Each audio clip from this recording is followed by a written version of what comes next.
Sorry to anyone who's just joining now. It's going to be fairly riveting viewing for a minute or two. Just drilling a hole in this monkey tool.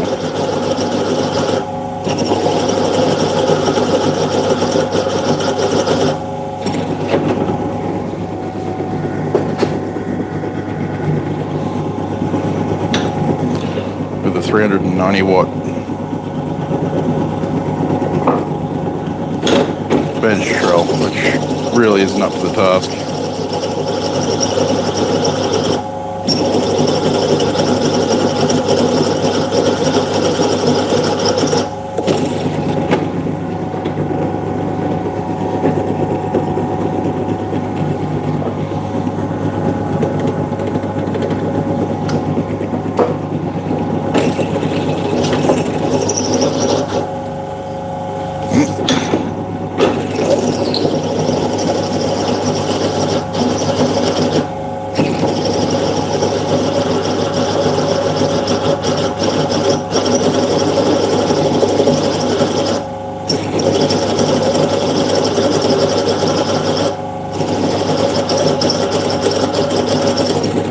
This is what I get for not having a large stock of mild steel.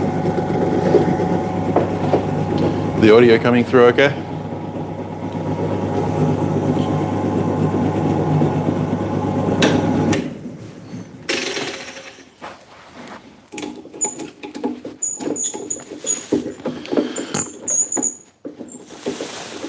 Trying to drill large stock 4140 with a cheap shit high-speed steel drill bit.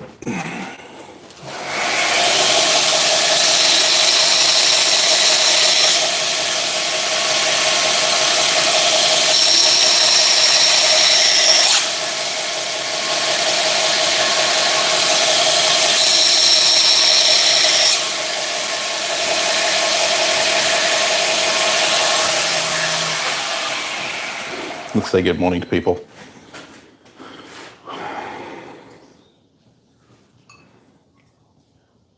Hey, Ting Ting, Cameron, Jake, Paul, Jonas, Curtis. Morning, Aaron. Question about your knife. Shoot, Curtis. I'll answer in a second. Yes, I got a lav mic, thanks to my patrons, my wonderful, wonderful patrons. I was able to afford a lav mic.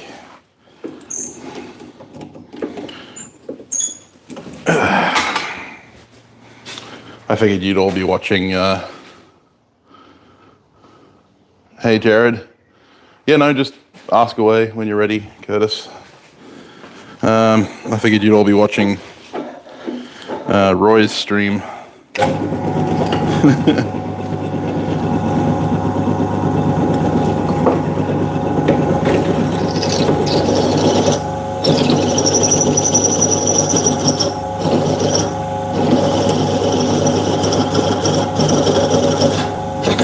Come on.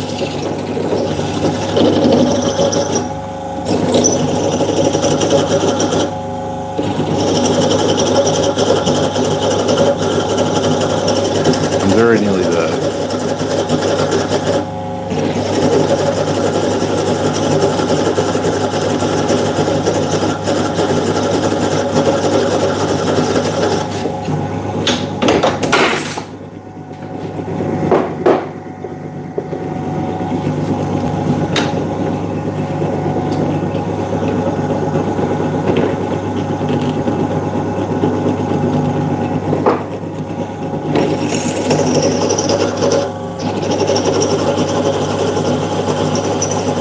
Be much easier with a drill vise and a better drill.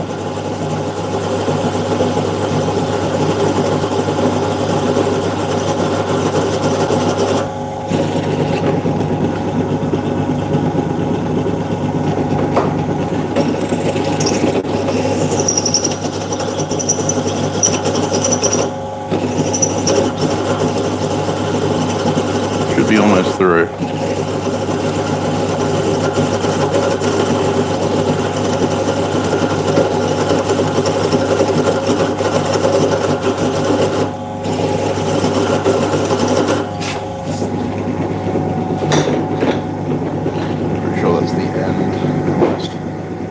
breaking through. Doesn't help that it's now coated in oil, and because I don't have a drill vise, I have to hold this with my bare hands. Fortunately, it's round, so even if the drill does grab it, it doesn't really spin around like a helicopter of death.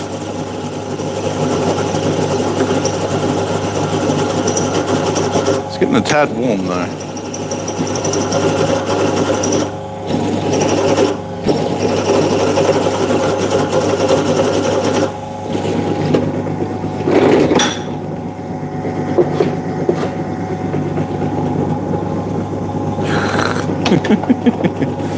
Yes, riveting viewing. What are people saying? Let's take a break and let that cool down for a second. Hey, Jared.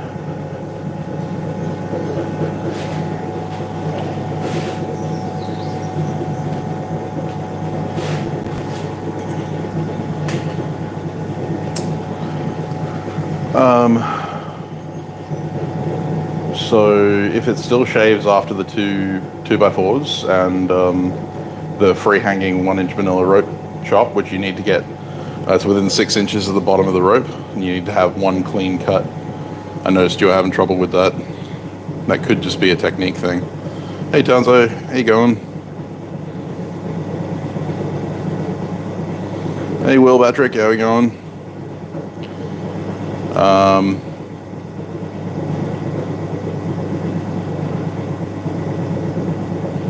That's awesome, Tanzo. I'm happy for you. Hey, Dogbone. Hey, Andy.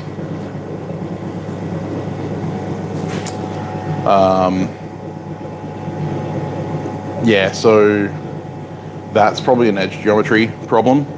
So you might need to work on your geometry a bit better, get it a bit finer, a bit thinner. Yeah, need to get it a bit finer. You're really trying to show off your heat treat, so if you've done your heat treat right, a thin edge should do a good job. But yeah, once you've done the tests and passed them all, then just go straight to the bend test. I'd recommend just taking the edge off with like a diamond hone or something, just run it down the edge so you don't cut yourself when you're bending.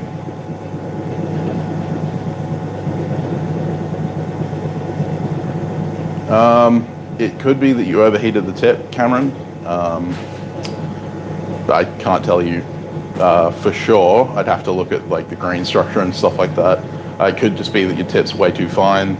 But more likely with 5160 at 400 Fahrenheit, you could up the temper to 450 and try that. That'll be a little bit more flexible, especially for fine tips. Hi, Will's daughter. Hi, Alexis, I should say. Any advice on rebar? Well, test every piece that you get and use it for whatever you want to use it for. All right, let's see if I can drill the rest of this freaking monkey tool out. Riveting viewing. Ha ha.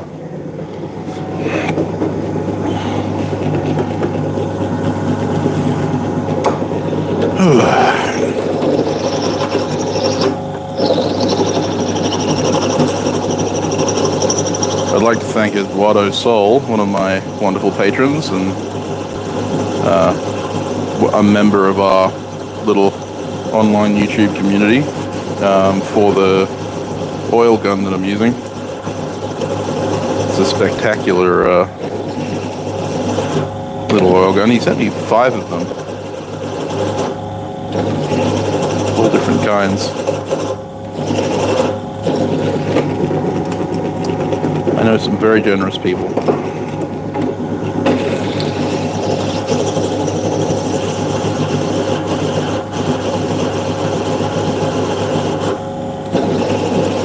So, next purchase after my office chair is going to be a new drill press, because this was a nightmare.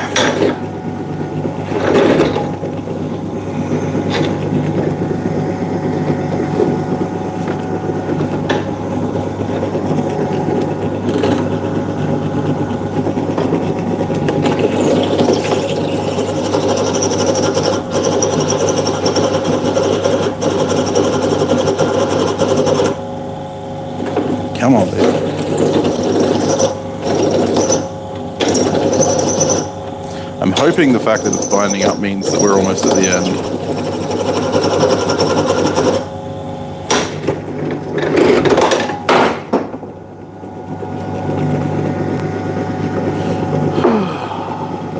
Still not proud on the end though.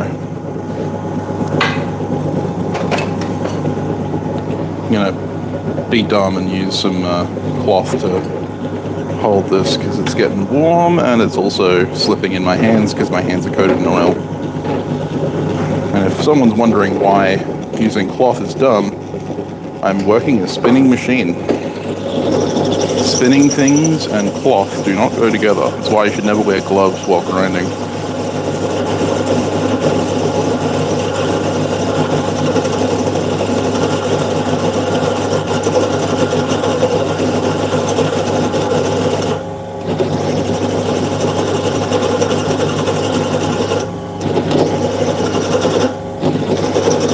Now the reason that I'm not too worried about that in this case is because this is a 390 watt drill, and I can overpower the motor with my fingers. So even if it was to grab this rag, it wouldn't actually sling it anywhere because basically the drill press would just stop. That's one of the advantages of a low-powered drill. Of course, if I had a higher-powered drill, I'd probably have a drill press vise.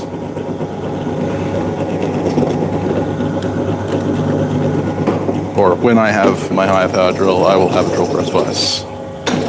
I don't want my stream to be just me drilling this friggin' hole though, so I'm hoping we're going to get through very soon.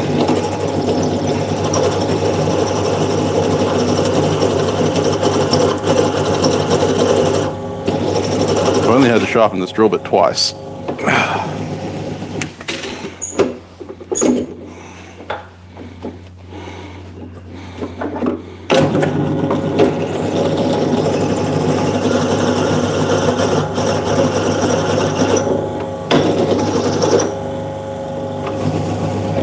I'm thinking I might have to do it again.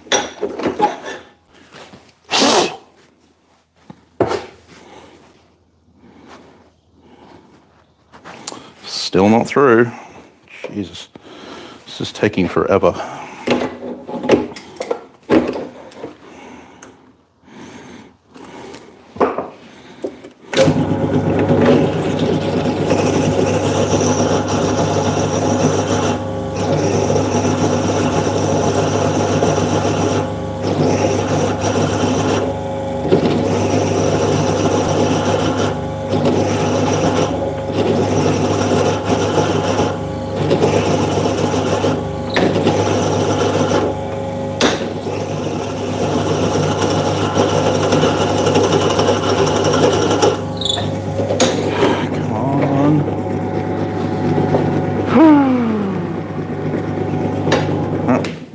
Another minute for that to cool off.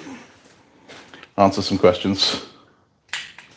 No, it's cutting. It's just taking forever. It's because it's fucking. It's because it's a weak ass drill.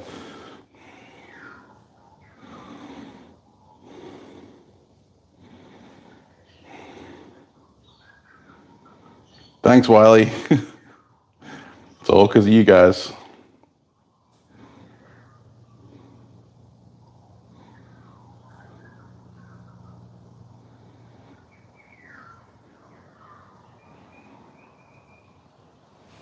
Oh, that sucks, Jared. Was that your hammer? That's awesome. Hey, how you doing, Crawford?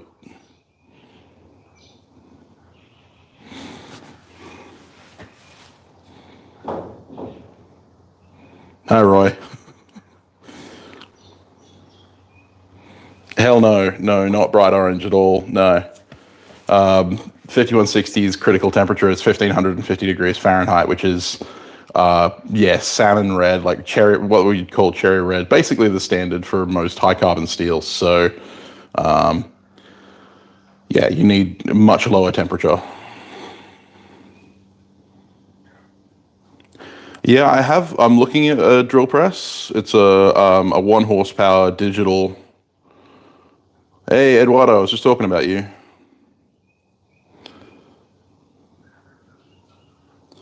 You need one of them oil guns that you push on the bottom. I've got a couple of those. Hey, Wayne, have fun in the forge, mate.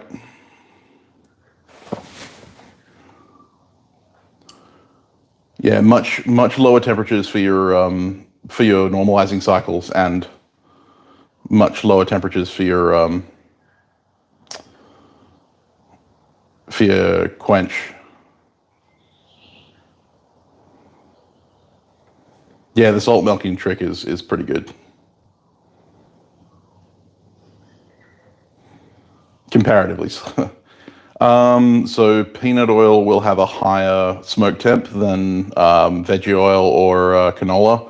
So I would suggest peanut oil. Hey, Alex.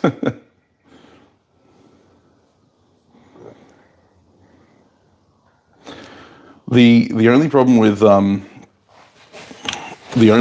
looking for non-magnetic is that steel is non-magnetic at any temperature above critical. So basically, you could have it at welding temp, it'll still be past critical, past the magnetic. Yeah, avocado oil, rice bran oil is actually the highest.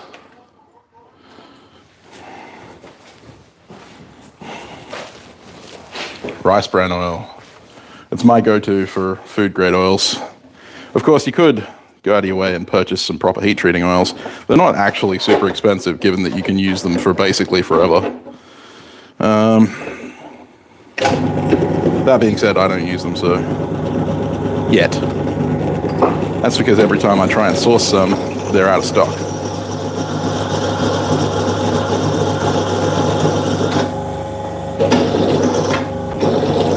So yeah, the issue isn't with this drill isn't that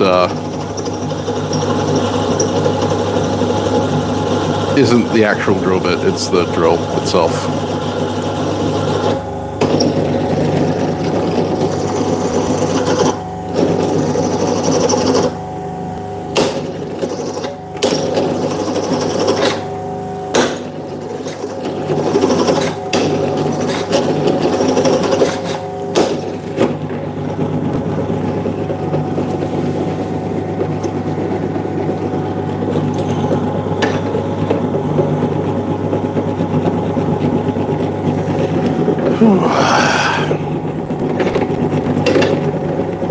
We're so very, very close.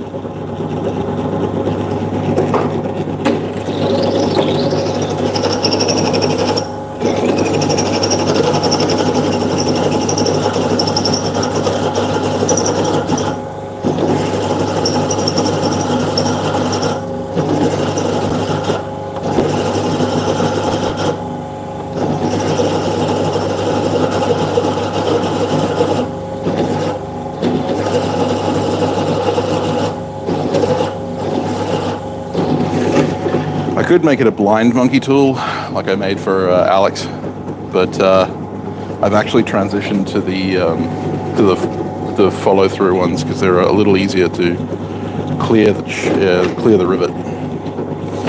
I can see the tip of the drill bit out the other side, so we're very close.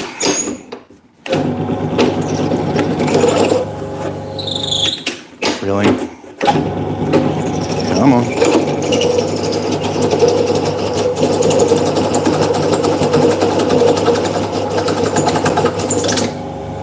And it catches on the out.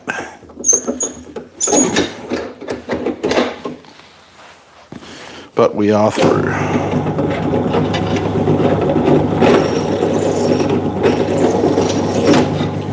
Holy dooly, that was a lot of work for a single hole.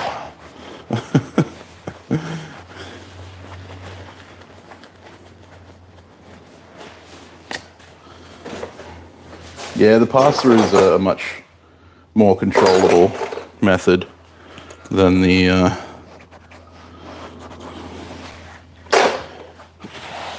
so there you go.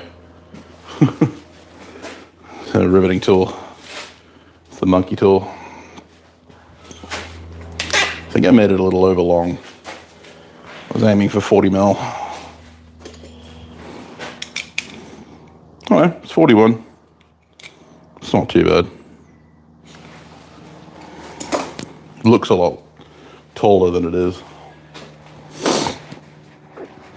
Your Bowie raffle. Oh, that stalled it. Yeah, I'm using cutting fluid. This is monkey content. Yes.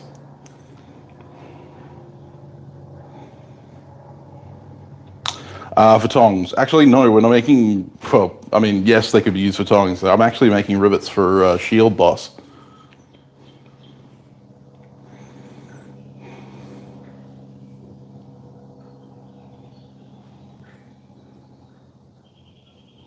Yeah, Parks 50.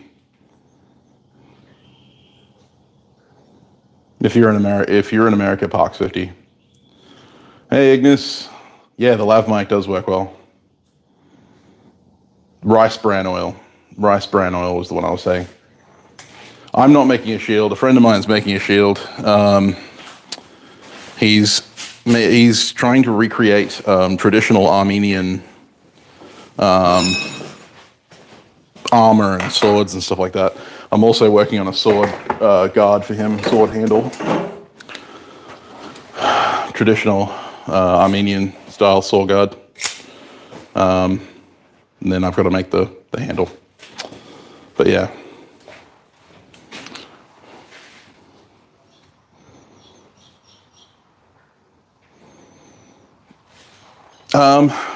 The Rona has kind of been a mix and match for us.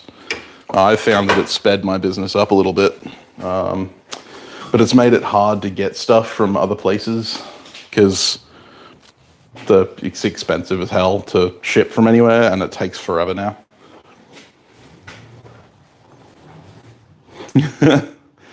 Yeah, well, when summer comes around, I will agree with you, Ben.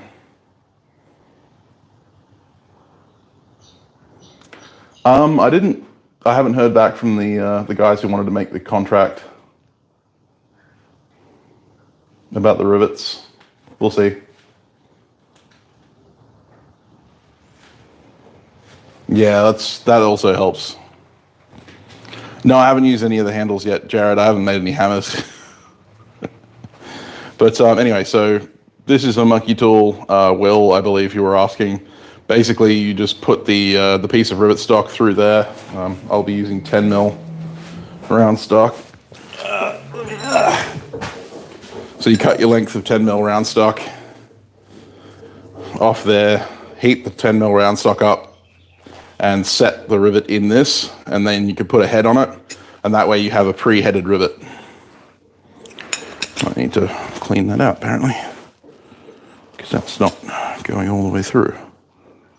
Either that or this isn't round, which is entirely possible.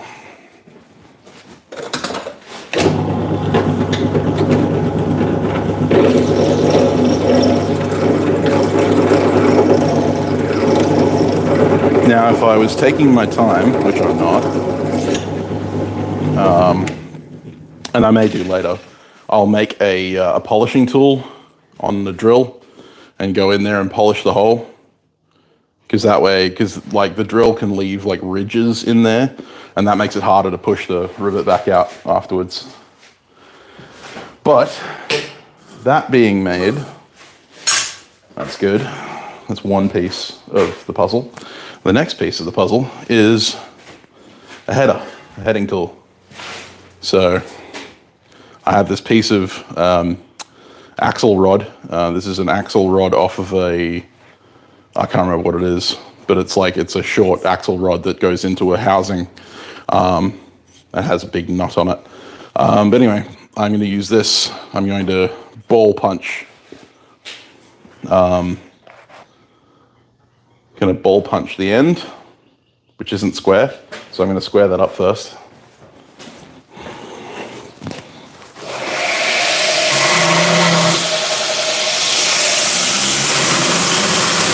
I wonder if you can still hear me while I'm running the grinder. Probably not. Running on. If you can hear this. I'm sticking with my inside voice, so.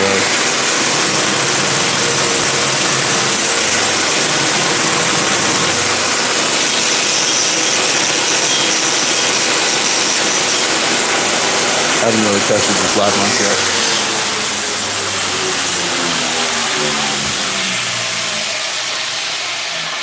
Yeah, I figured I would have stand enough.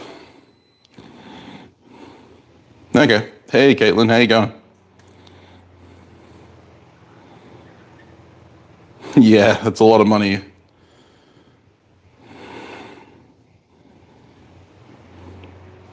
That is exactly what they're calling it. Cool, Aaron. Yeah, smelting's always fun. Providing targeted content. That's it.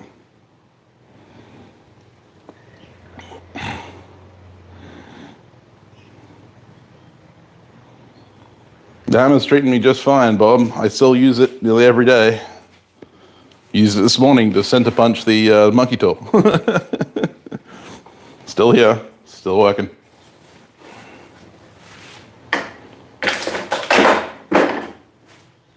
I have to get on to making hammers again.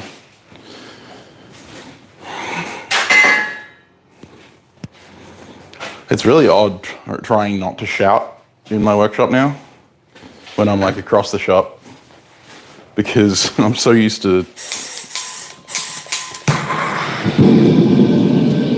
having to shout.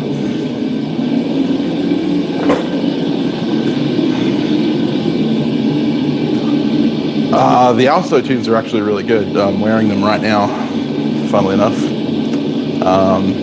They're not playing music or anything, it's just yeah, sitting in my ears as earplugs. They work really well. The audio, I have found that the audio quality isn't as good as the 3M work tunes. The 3M work tunes are actually really good for audio quality. Hey Benny, how you going? Hit up how to get her out.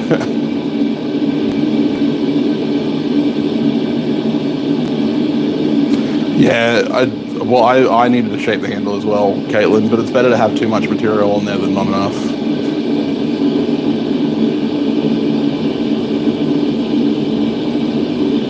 Loop it to play my own. I think I'd confuse myself.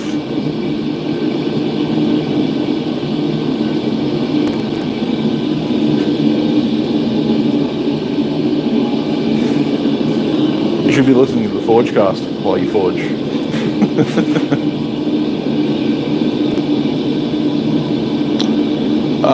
So it'll depend on what kind of chef's knife you want to make, well, but the general rule is no bevels. Don't bevel the thing.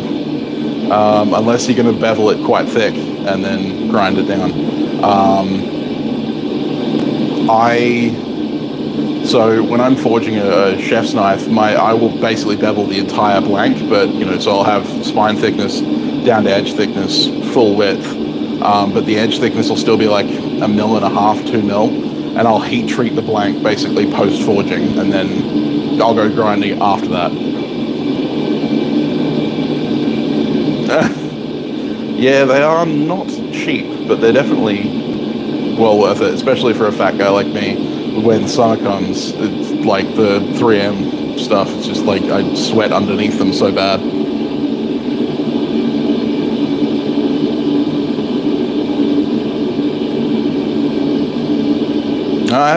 I haven't really tested the work range, but with this new phone that I've got, the Bluetooth fucking range is amazing. Even with the work tunes, like the work tunes wasn't too bad with the S7, but with the S20 I can go miles. Yeah, no, I don't even want to think about that, Taco.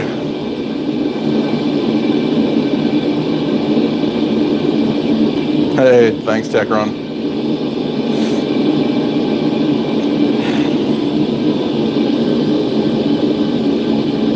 Forgecast #1. Well, I appreciate that. You don't have to lie to me, though. And slack about the Forgecast. That's fine.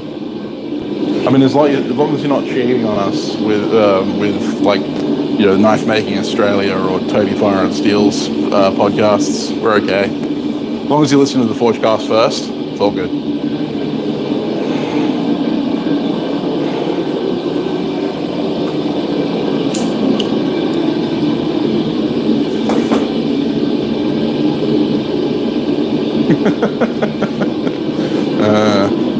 Not sure that's what he meant, Caitlin, but yes, I can imagine that's a problem.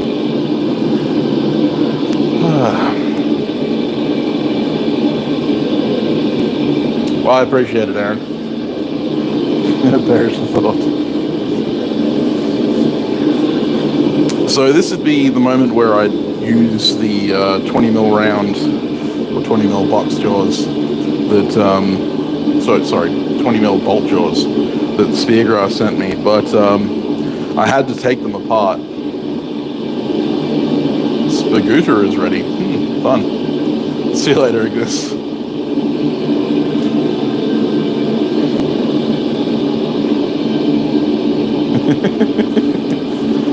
Jokes are never wasted in my life. Yeah, I would use the bolt jaws, but unfortunately I have to reforge them a little bit to make them work properly. They're a little misaligned and the reins are a little square, so I'm going to forge them out a little bit longer and a little bit rounder to make them more comfortable. So I end up grinding off the pin and knocking the pin out so I can do that.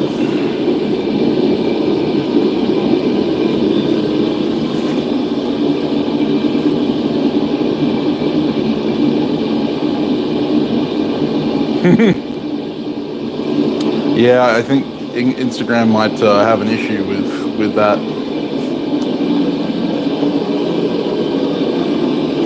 They're fairly prudish over there.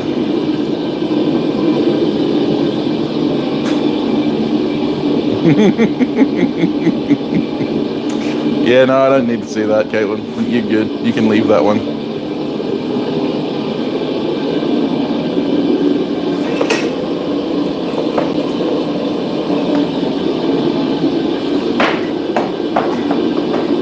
Although I'm sure there's someone who's into that.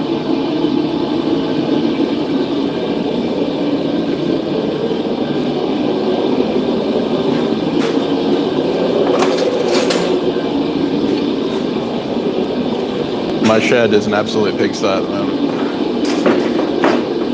It's been all I can do to just keep doing, keep working on things.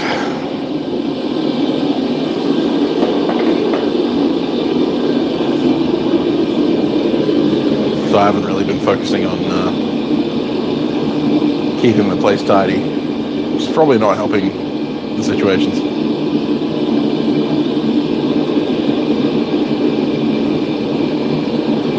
Oh God, no, please.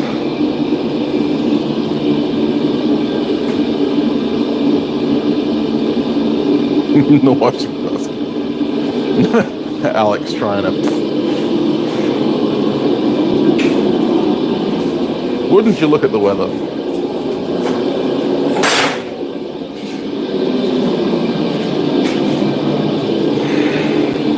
No spoilers. No, he's talking about our most recent guest, Sarah from Soulbound Leather. Yeah, Path of Fire, Forge Harder, the channel, Forge Harder. Ugh.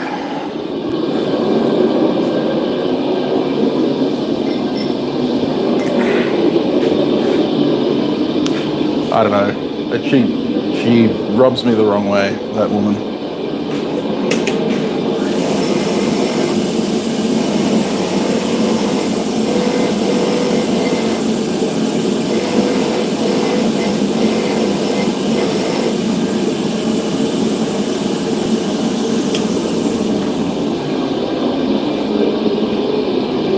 It's mostly her attitude.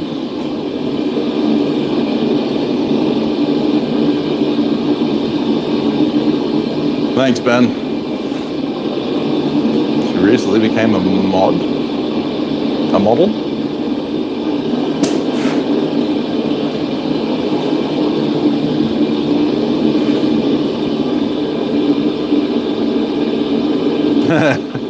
That's cool, Bob.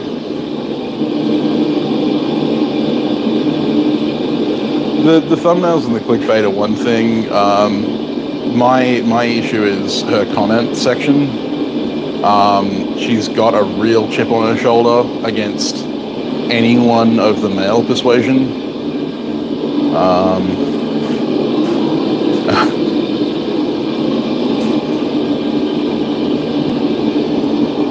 Oh no, she does. And then she'll rip you a new one if you mention it. Yeah, there's a lot of guys who kind of go like, you know, you're so beautiful, and she goes, okay, fuck off. And I'm like, yeah, okay, but you are putting yourself like that in the videos. It's very obvious that you go out of your way to like bring that kind of attention to yourself. Hey Tim. No, my issue is when she's so I tried to give her some advice on a technique that I saw her using. Like, it was just a helpful, you know me, I like to teach people and I like to help when I can. And I was just kind of like, hey, maybe you should try this. And she just went, I don't need a man to tell me what to do. Fuck off. And I went, Jesus, okay.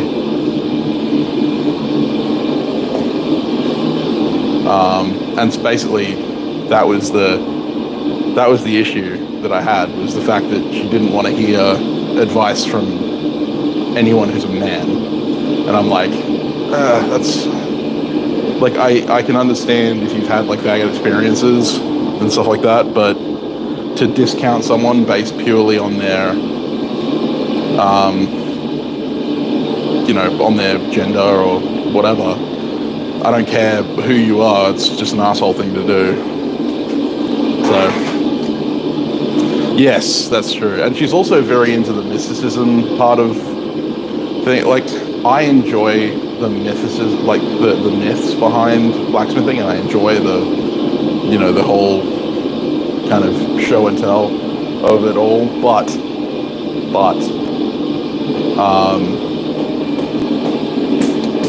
there are people who take it a little too far. Like, I can't remember, it was like the bloomery sacks that she made, and it was like just all non-stop bullshit the whole time, just talking about like, you know, the fire and the steel, and yeah, I don't know, it just drove me nuts. I don't like to speak ill of people, and so I'm in a shit mood this week, so I probably shouldn't be saying anything.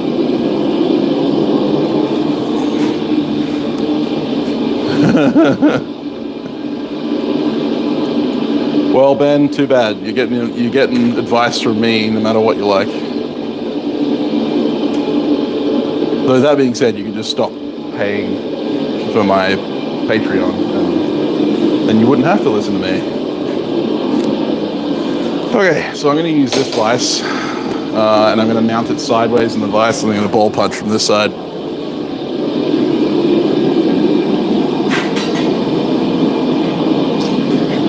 Grab a hammer. What hammer is better than my B&D Forge diagonal peen?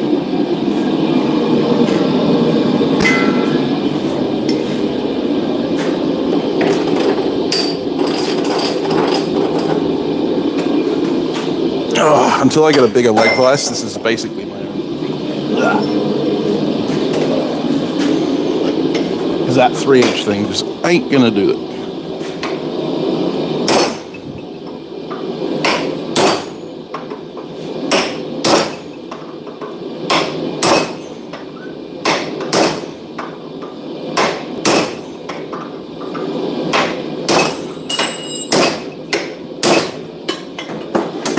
You're gonna hear all kinds of things falling off this bench while I do this.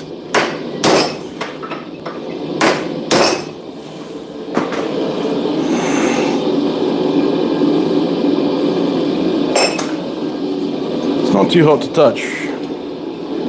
Well, it's not too hot. It's not so hot that it's gonna burn me, but it's too hot to hold.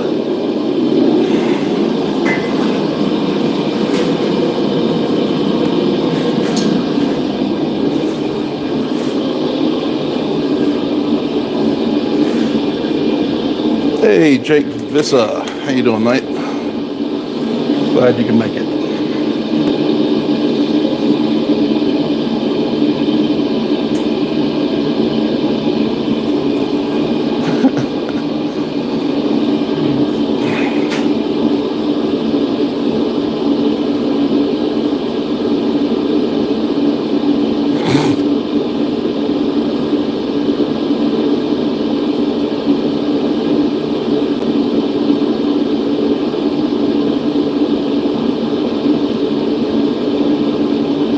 The poetic one, yeah, right.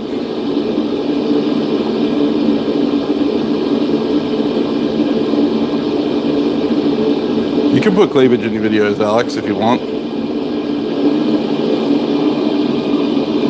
A 2 kilo version. Yeah, I can make a 2 kilo version. It won't be exactly like his, but something like that. It's not flannies, it's flannos. Flannies. That's Victorians. Victorians don't count.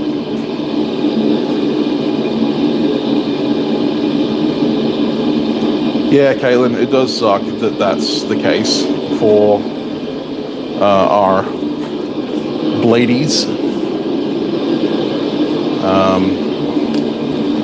Bladies do get kind of shit on that way. The shit slinging starts, exactly right. I mean, I will just tell you that wear whatever the fuck you like and I ain't gonna judge you on it. Yeah, Victoria doesn't count.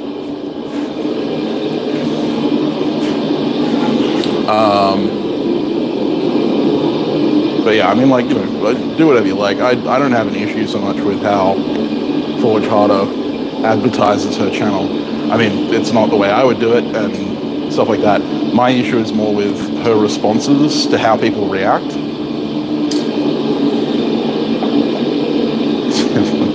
Dude, I'm allergic to lamb, so.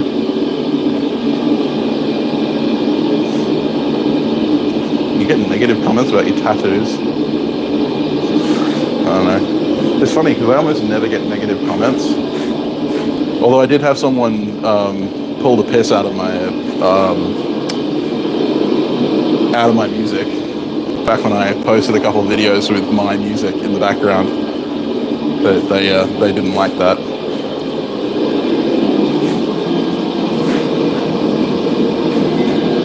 And I was like, yes, shame on me for having, you know, for trying something new.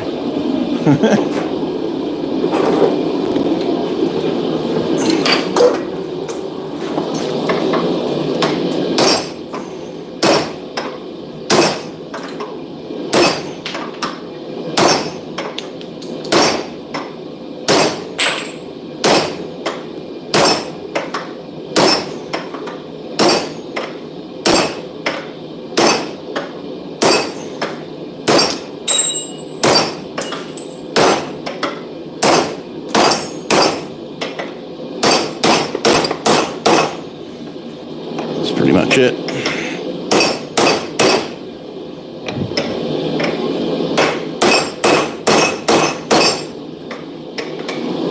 Yeah. It's about as deep as I need it.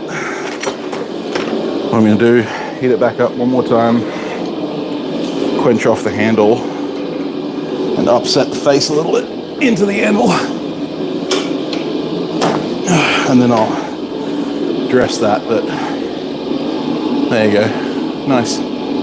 Rivet heading. Cool.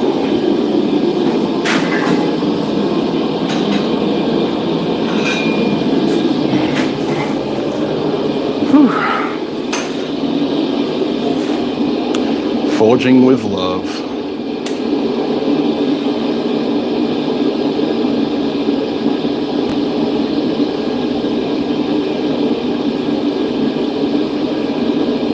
Wooden shoes? I don't wear wooden shoes.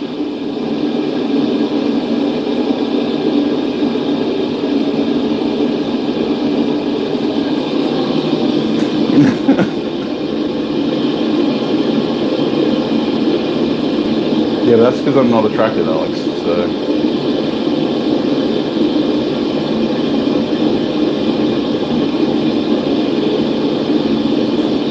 You wear wooden shoes? Ah, cool. Clogs.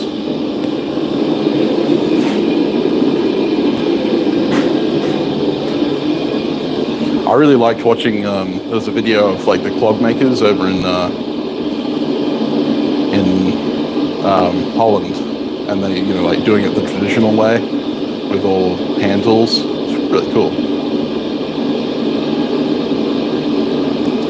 Kilt t-shirt and lots of fans. Yeah, well, I've got my big fan.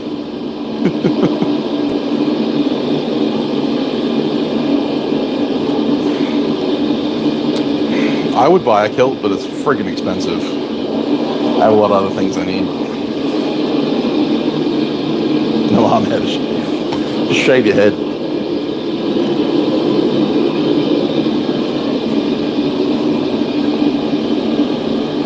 I'd have to get mine custom made, so it's going to be a long time before I have a kilt. My next purchase is going to be an office chair for my workshop so that I can sit down more comfortably while I'm recording Forgecast and doing file work and doing all kinds of fun stuff that patrons going to find out about very soon. I'd appreciate that, Taco. You'd need to get my measurements first. You're not Jamie. Well, you know, fair enough.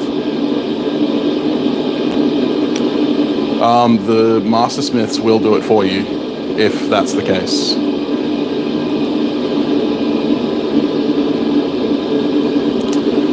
The Mastersmith will shave their arm with it if you don't have arm hair. I think there was a person who had like alopecia. I think that someone had to. I can't remember what it was, but there was someone who had to get someone else to shave with it.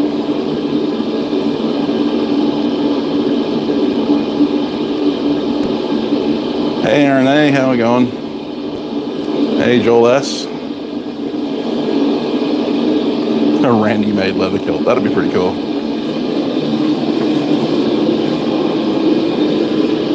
Okay, so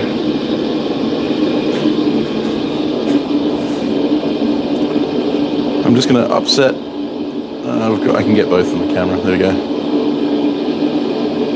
So I'm gonna upset the face on the anvil, and then I'm gonna go over there and refinish it.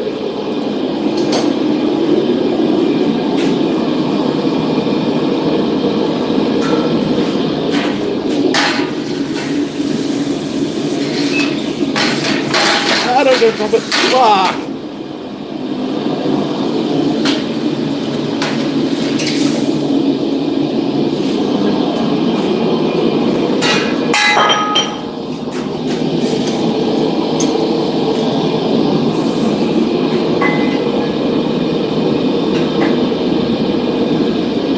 Okay. That didn't go well. Let's try that again. Different tongs this time.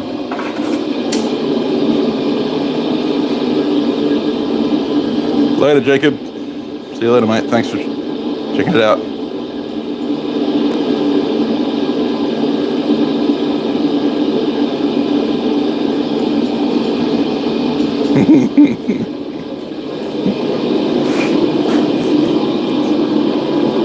I don't even know what that smell is. My main tank has all kinds of weird shit in it. It smells really weird when I quench things in it now. Oh, I know what that smell is. It's gun blue.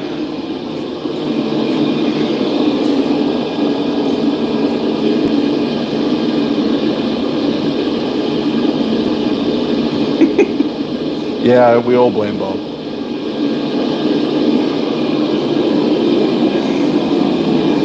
And rightfully so. I mean, he is a shifty character.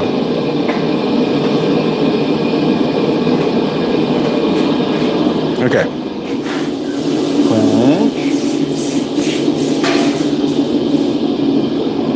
Don't drop it.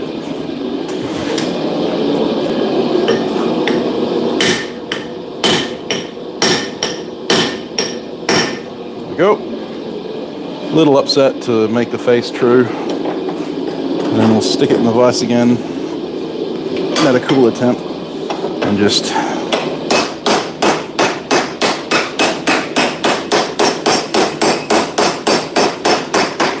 true up the ball punch.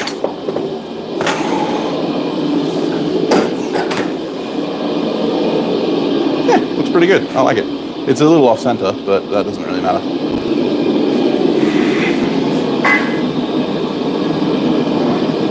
Just gonna heat it back up a little bit. You want to quench on a rising heat,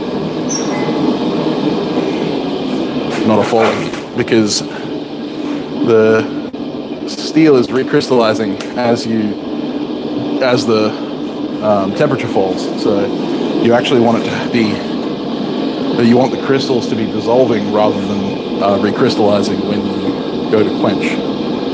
So always quench on a rising heat.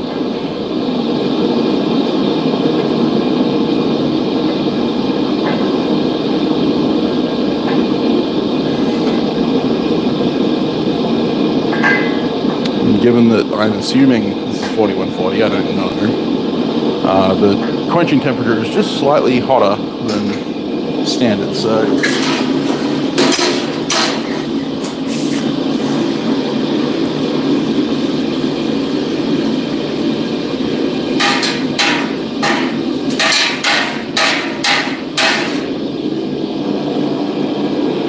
a little bit of radiant heat in the back there. God, that stinks. All right, cool. Glasses.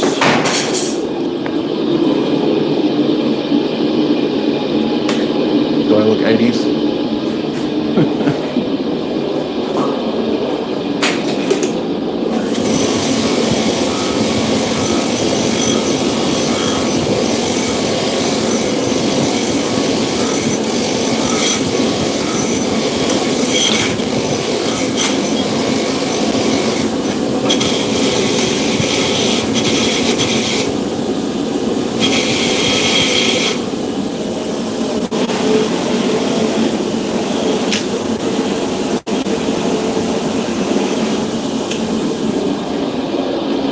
Polish it up with some Scotch-Brite. See if it's hardened.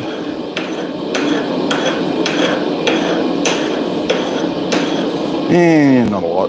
It's probably mild steel. It's probably an axle off something that doesn't need 4140 axles. Doesn't matter. It will do. It will suit the needs.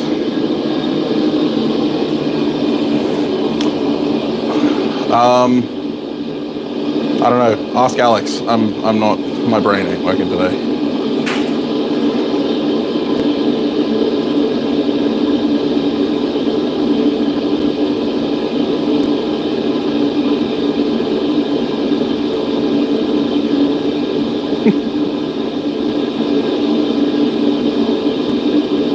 Yeah, don't forget to hit the like button. Honestly, I don't think a leather kilt would do me too good though, because that is a really good way to get swamp ass.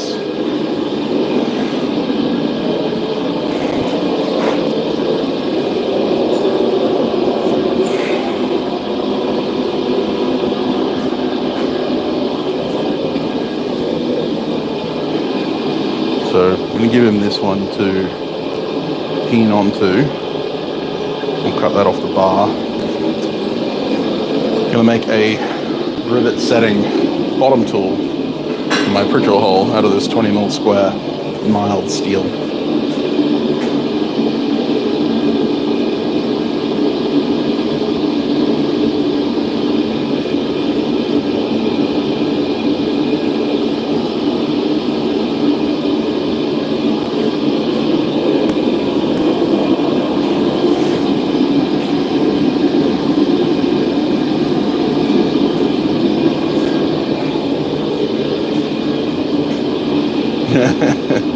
Yeah, Joel. Yeah, you're fine.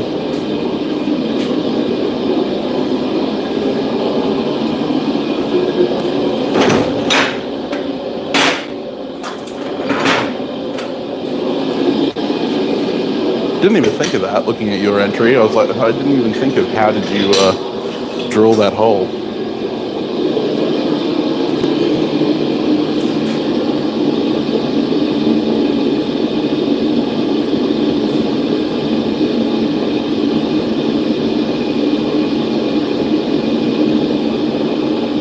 Neither confirm nor deny another TV show.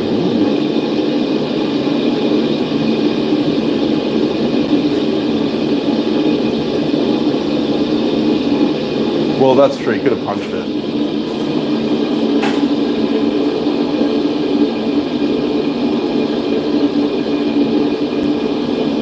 Smorged in fryer.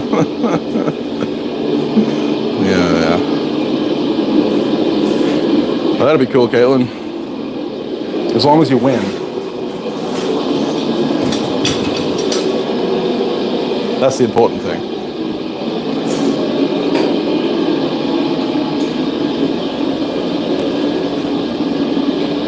So, just to recount what we've done so far, we have a monkey tool for heading one side of the rivet.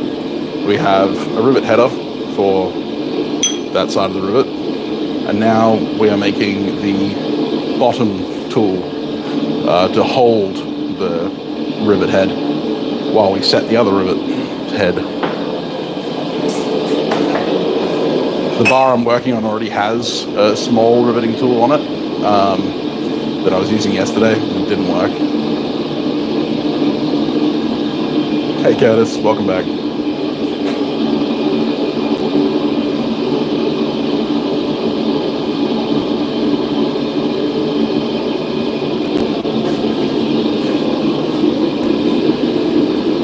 So how's the audio with the forge running in the background? I'm going to have to listen back to this later anyway, just to figure it out. But a lot better, even with the forge running, I'm imagining. Sorry if I keep asking about the audio, but this is the first time I've had this this lav mic running.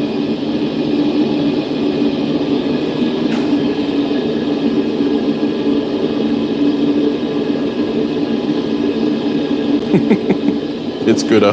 Well, good. Alrighty.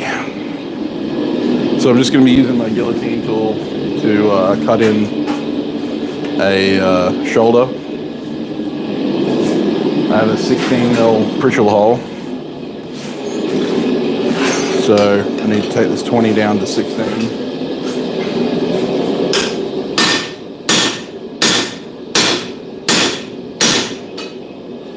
I'm just using the square dies.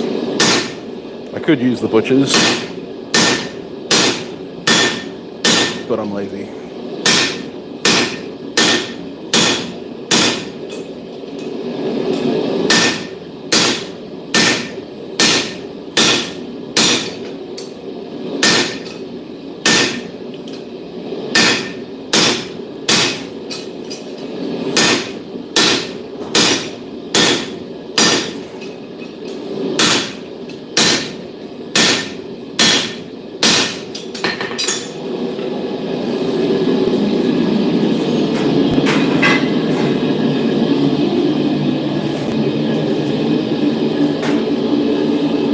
Yep, still using hardened hammers as my butcher tool.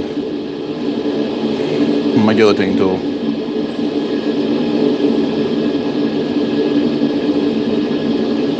I'm making rivet tools. Case hardened mild steel weapon. That would be cool.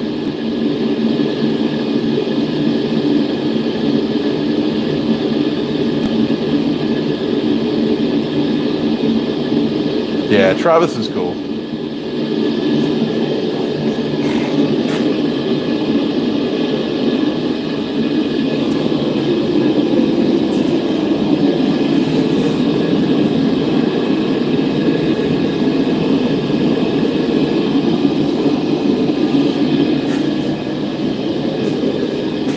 I'm thinking one of these, one of the new guillotine tools that I've got sitting here might end up being mine. I've kind of belted the crap out of mine.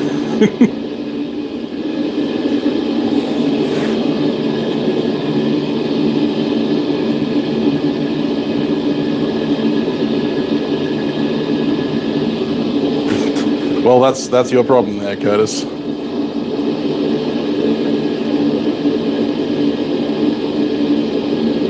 It's been a riveting stream so far. Ha ha ha. I will demonstrate at the end, maybe, depending on how fast I can make this thing, but it's pretty simple. You put your piece of 10mm in there, you upset the head, and then you use this tool, which has the dome on it, on that upset head to make a domed rivet head. You pull the rivet out, or punch it out from the other side, which is why the hole goes all the way through. Punch it out from the other side, Then you put the rivet through whatever you want to, and then the tool we're making right now will have a dome in it like this, but it'll sit in the Pritchell hole, and you just sit that in there, put the rivet through whatever you're riveting, and then use this to set on the other side. And that way you have 2 domed rivets. Hi Hyacinth, how are we going? What are you doing? You're gonna end up cooked chicken if you get that close to the forge.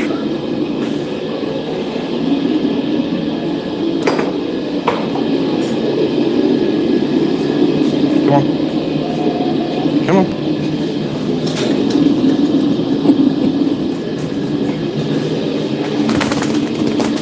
Yes, I know.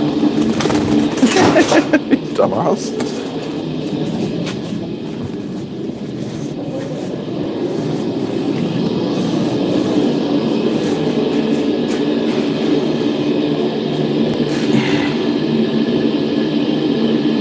See you later, Alex.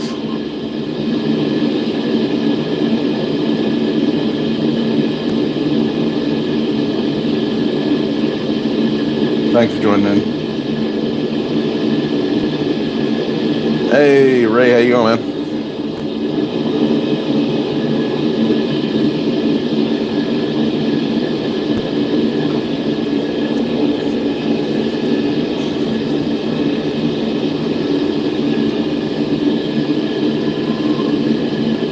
Supposed to cook it first.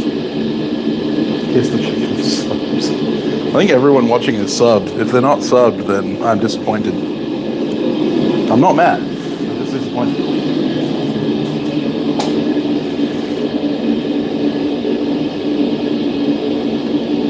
Michael Cthulhu reference. Well, Michael is a pretty cool guy.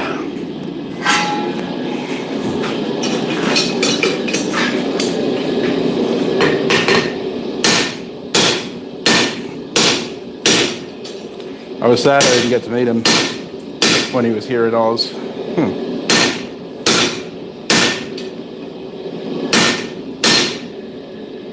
Huh.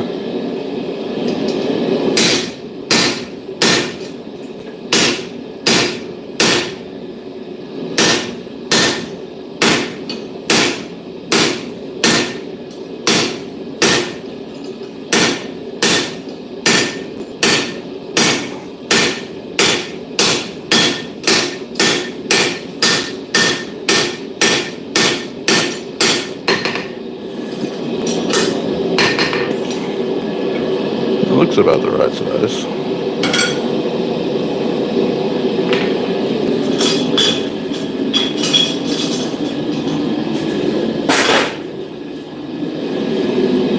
All right. You were wondering what I was hunting about. I lost the wedge of my hammer, both of them. Apparently I didn't set that wedge too well.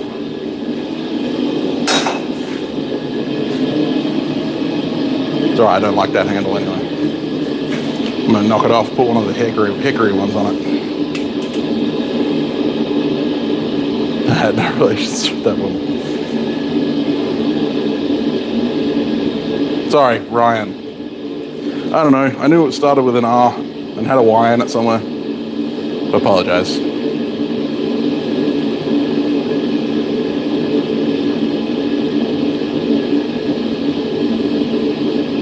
You didn't miss much, Wayne. Just making stuff.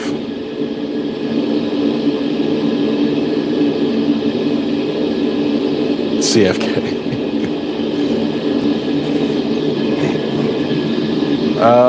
Thanks, Curtis. Although my workbench disagrees. I can't actually see the workbench. I need to clean my shop again. Good old LimeWire. Hey, Metal Man, how you going?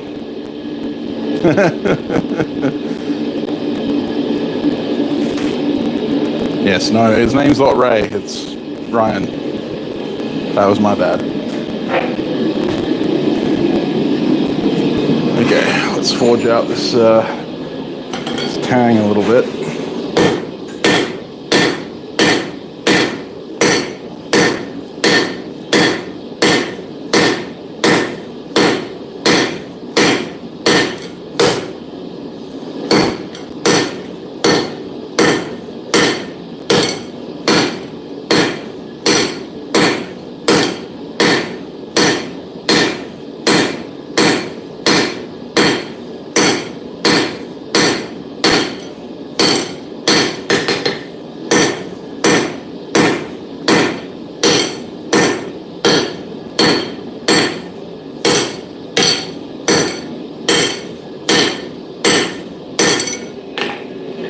Now I just need to hot cut it off a little bit.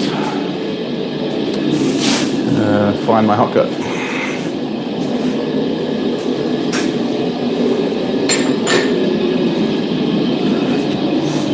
Whew.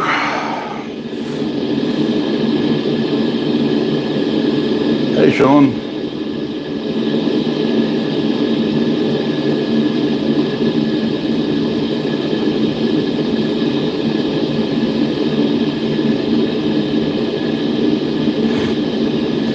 Yeah, horizontal surfaces suck. I remember when I first, that's why I moved things the way they were. And then I put the surface plate there so that I wouldn't rest things on it. And now it's covered in crap. So that didn't work. It was a nice thought.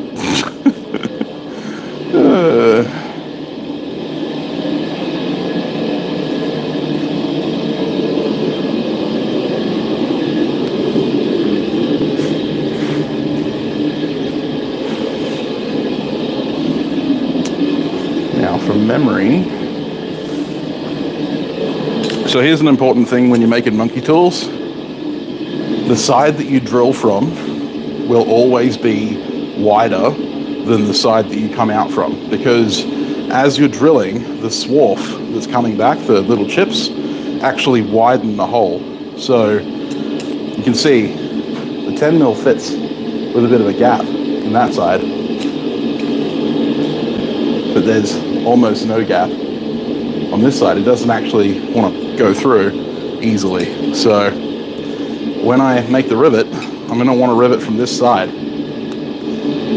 Thanks, Ben. I really appreciate it, man. But yeah, so I'm going to want to rivet from this side, not this side. So what I'm going to do is I'm going to punch a mark on here to notify me that this is the top.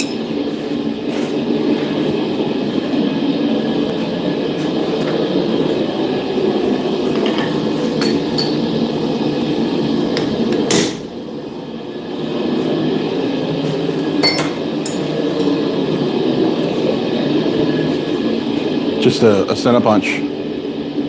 Yeah, just a center punch mark there to notify me that this is the top of the riveting tool. Because otherwise, the rivet will become a blind rivet and you'll never get it back out again.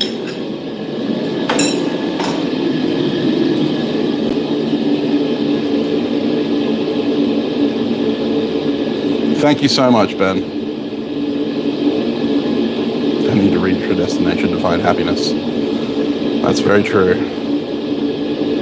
Thank you.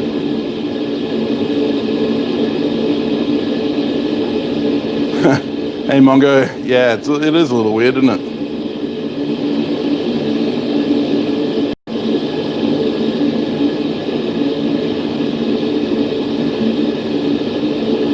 Need to show off my mic. This is the mic.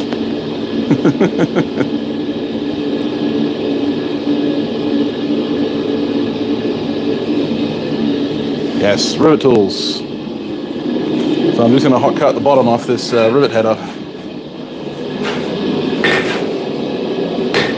So I don't need that much material.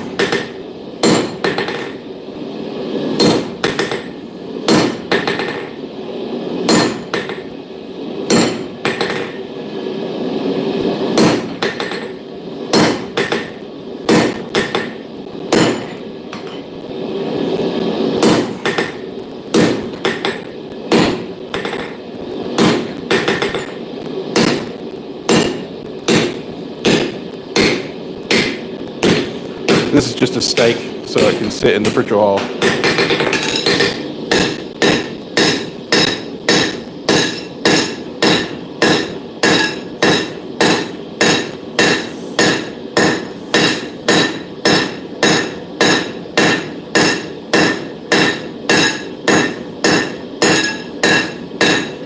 Trying to use the last of this heat just to true up the stake. Perfect.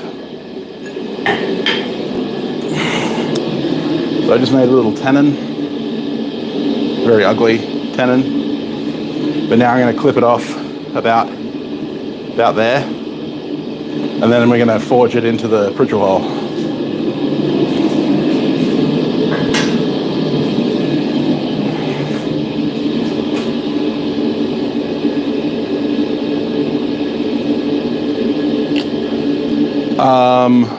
Temperature is about 15 to 18 degrees at the moment.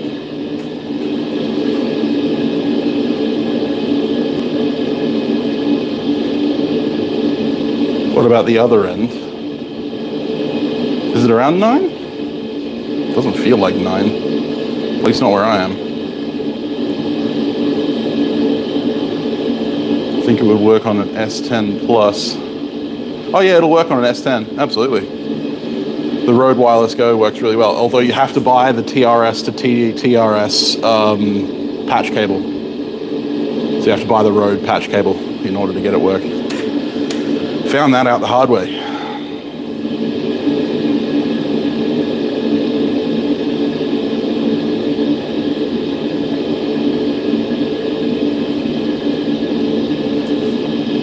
It's the Rode Wireless Go lav mic, and you need to buy the patch cable, which is a TRS to TRRS or TTRS. I can't remember which exact one. It looks like this, except it's got a gray end and a black end, and the gray end goes into the phone and the black end goes into the Rode. This is for computers. This is TRS to TRS. I bought so many different cables trying to get this thing to work, and then I found out that I needed the patch cable. So yeah, make sure you buy the patch cable.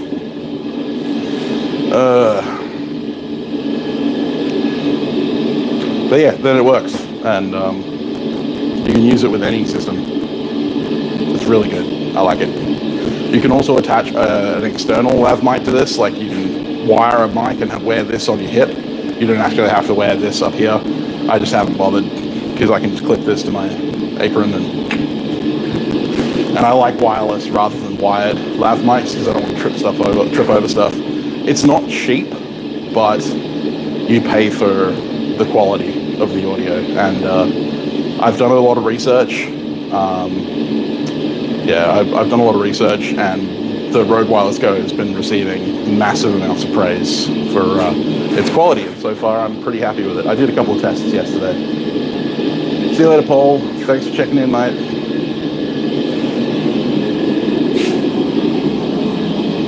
Okay, I'm just going to hot cut this steel off. I'm going to take about 2 inches of material. It doesn't need to be super tall, but I am going to upset it a little bit, so I don't want it to be too short. And then once I've upset it, I can make a decision on whether I want to shorten it down with the grinder a little bit or not.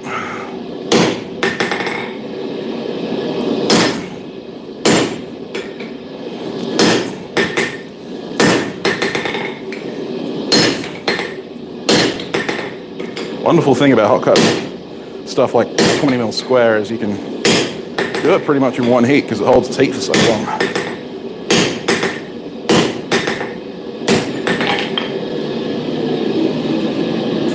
Oh, you couldn't see what I was doing, but that's what I was doing, hot cutting.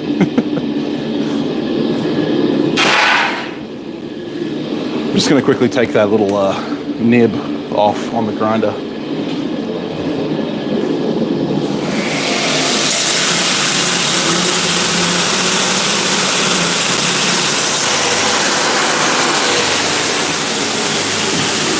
I'm just going to taper this end a little bit with this low heat.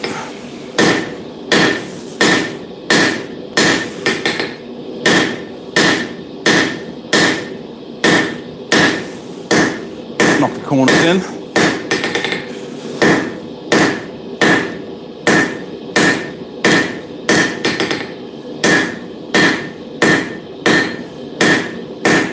Because this is going to upset a little bit when I upset the shoulder. So there you go. Just took the corners off, tapered it out, So now I'm going to flip it around to the tongs. Actually, I'm going to grab it with another set of tongs.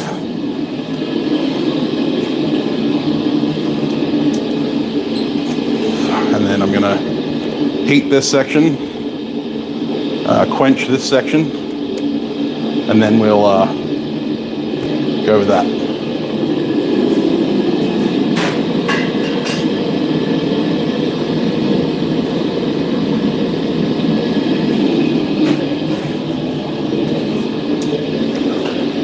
I'm super excited because I got this yesterday. Wonder if anyone can guess what it is. It's heavy. Wonder if anyone can guess what's in this box.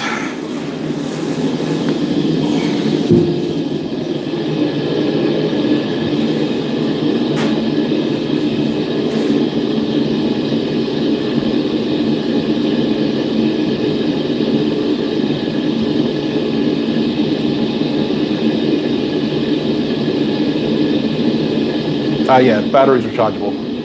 Internal rechargeable battery. Comes with the 2 charging cables.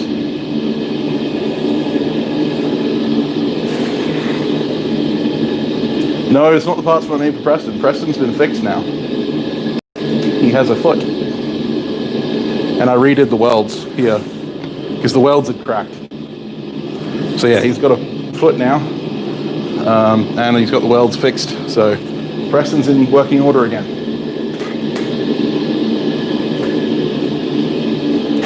It's not KO wool. It's a lot heavier than KO wool. Pipe for another post box? Nope.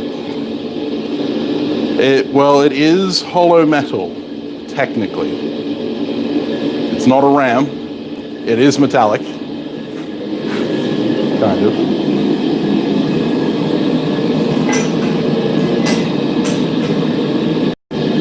Okay, so I'm gonna need to play a little bit of silly buggers to get this quenched properly.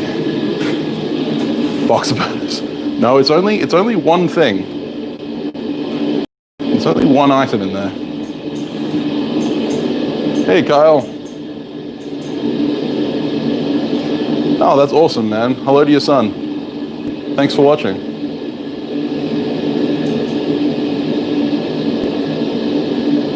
Is Cat here? Oh, there's Cat. No, it's not engraving stuff. Hi, Cat. It's one piece. No one's guessed it yet. Okay. Take that. Quench the top. And then put it in the Pritchell hole. And then take the fucking nut cut out. You dumbass.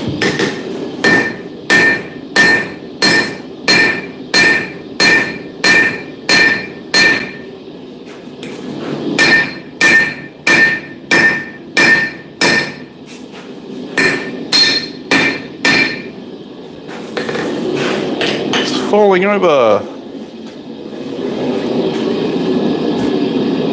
Might need one more heat.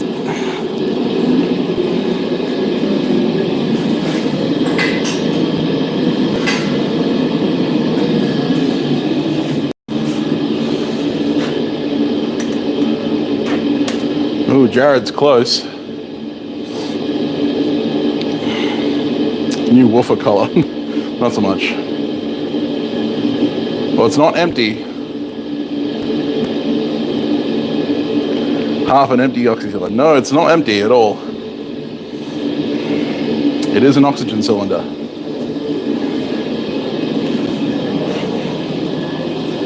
It is indeed an oxygen cylinder.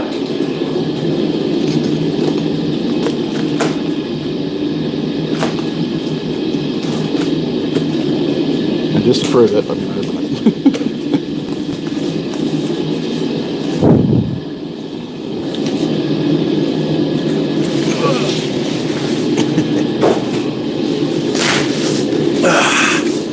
There we go.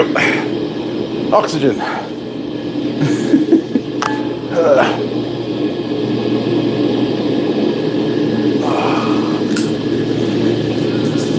I bought air, indeed.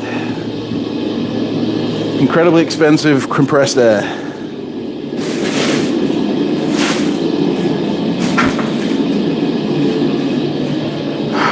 Because I'm about to have an O2 propane kit.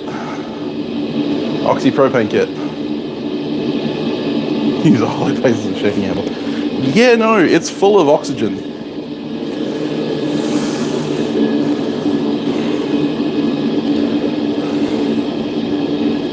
Yes, welding bottle, pretty much. Not argon, oxygen.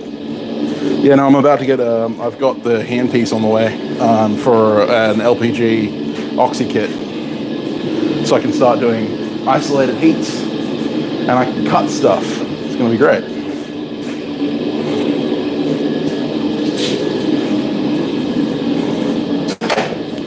Right.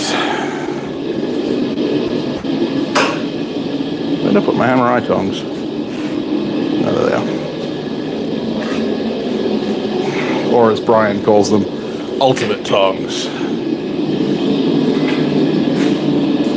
Although I don't really think they're ultimate.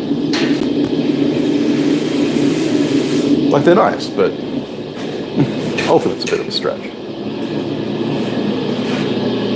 Okay. I'm gonna try and pull this thing towards me.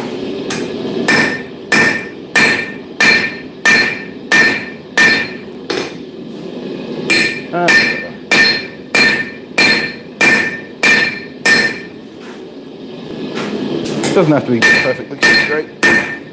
Nice to have it sit flat.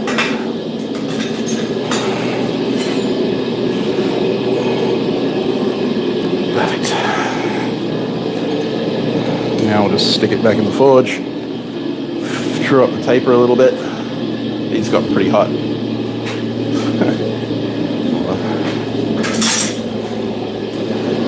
Fix up the taper. And then I'll be able to ball punch the end. Wouldn't that be fun?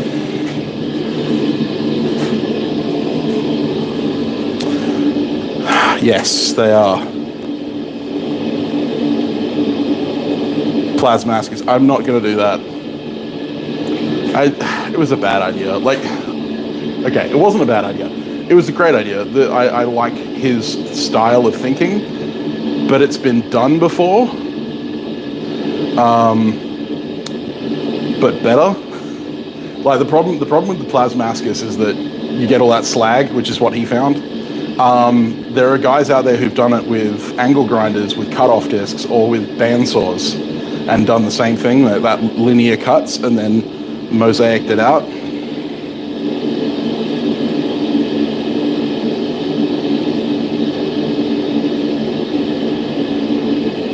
Brazing and hard soldering, yes, there will be a bit of that. Make an oxygen thief. I'm already an oxygen thief every time I talk.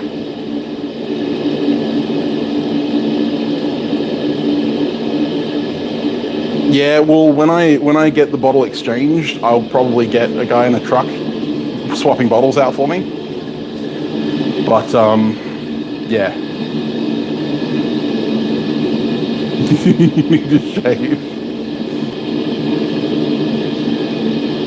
Anyone want a straight razor? I'd love a straight razor.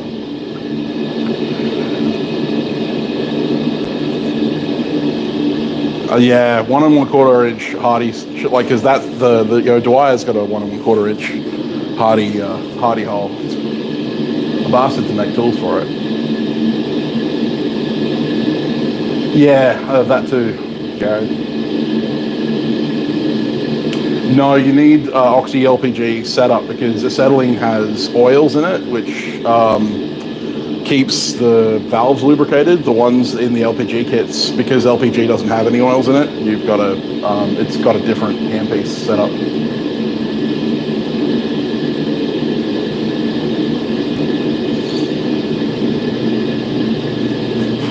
But yeah, no, it's going to be useful for doing twists and for bends, like 90-degree bends and stuff.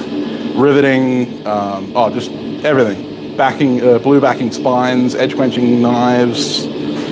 Yeah, just everything. I've wanted one for ages. I would love an oxyacetylene kit, but honestly, the price of an acetylene bottle plus the rental on it because you have to rent it. You can't own an acetylene bottle these days. It's a pain in the butt. So Oxy and LPG, much cheaper.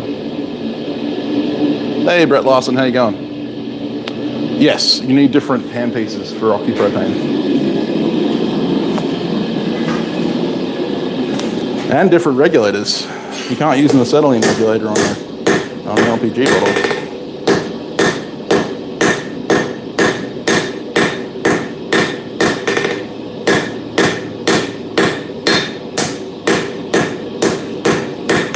So right now I'm just dressing the corners, making it look pretty again.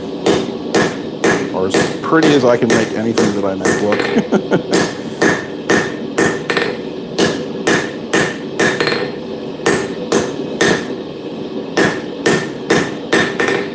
Reckon I should put my maker's mark in it.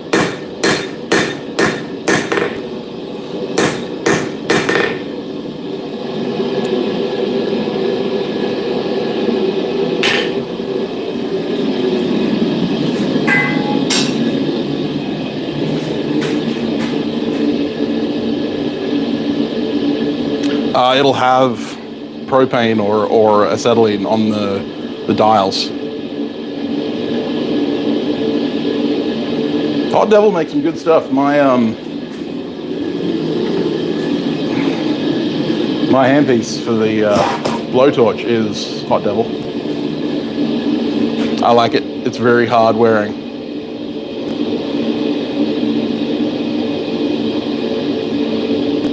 Yeah, he does. He uses a balsa plate that allows him to use separate hardy tanks. Witchcraft, yeah, sure, okay.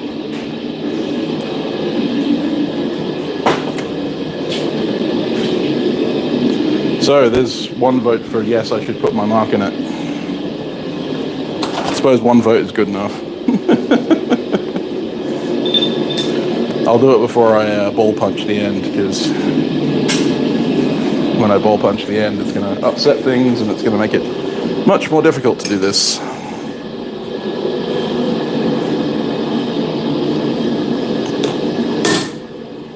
There we go.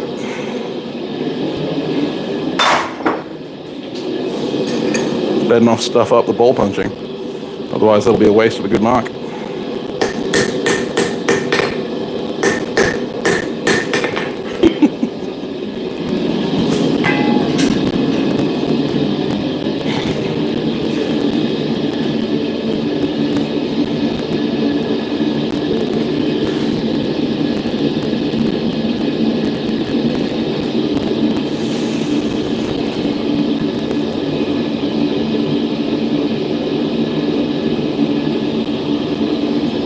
Yeah, having a maker's mark is awesome.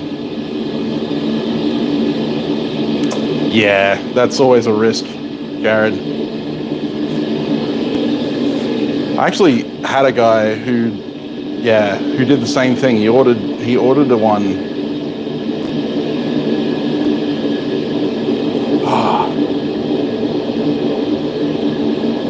What did he do? He like glued it.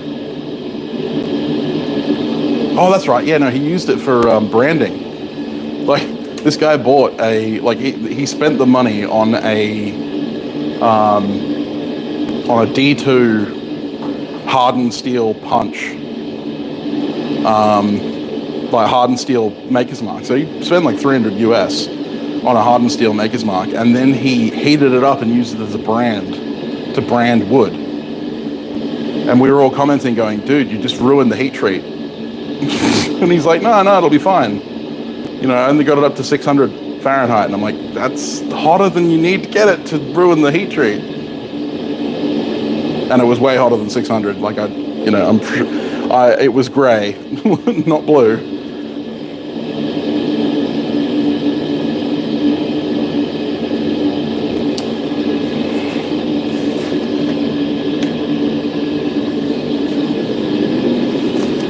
But yeah, so that was a disappointing thing to see. Right, let's ball punch this.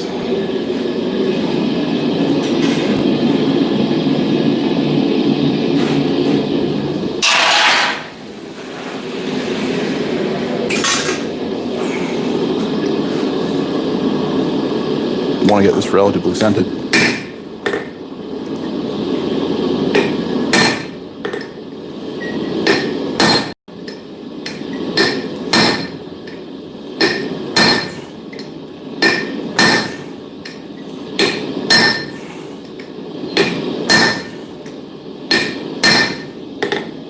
It's falling over again.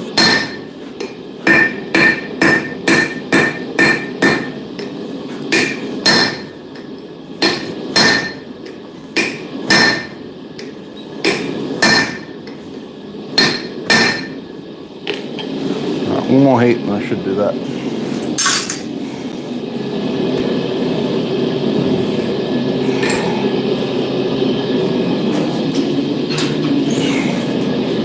One more heat should do. See that done.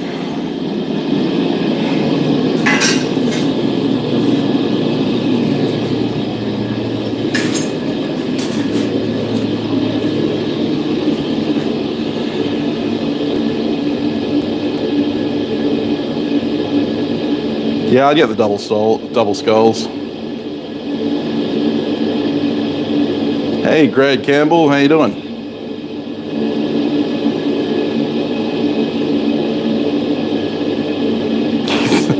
Sorry, Dad Rats, can't do anything about it.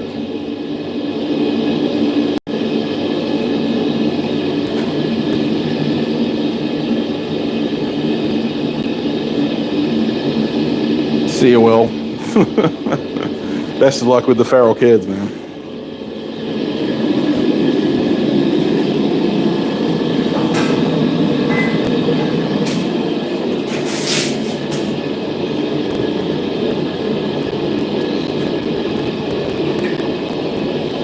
So a bit of a lower heat than the last time, because I'm only trying to planish, really.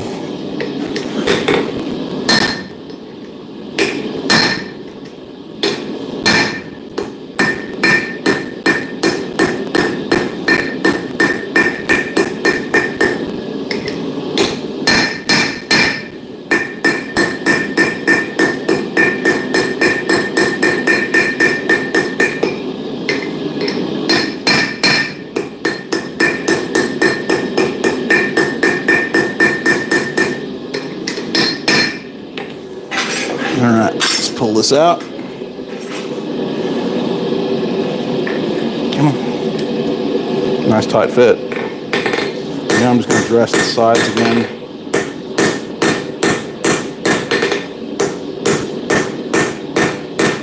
And this will cup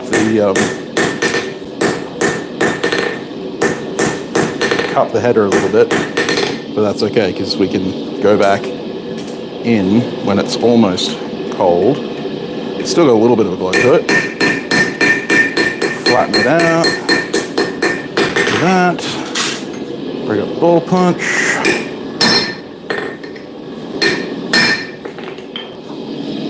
Yep. Sweet. Shippy schwa.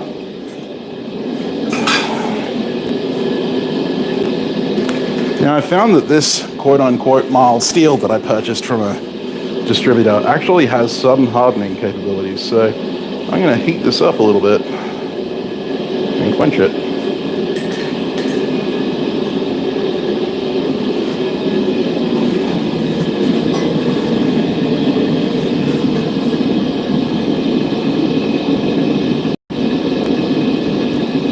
This is completely unnecessary because a mild steel tool would work just as well.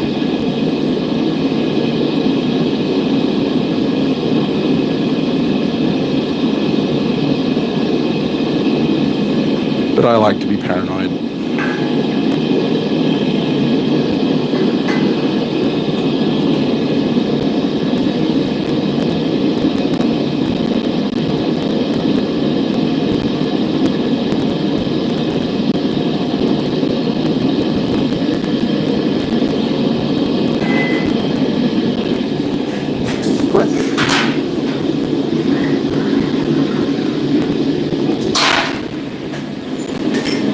Drop it in there. Get my hands in the night tank. Ugh. You. Oh yeah, that really strongly smells of bluing solution.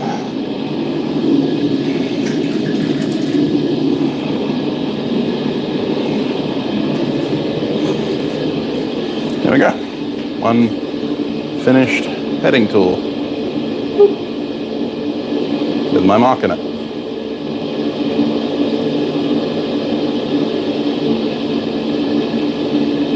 Pretty cool. Just going to quickly throw my goggles on and take it to the wire wheel.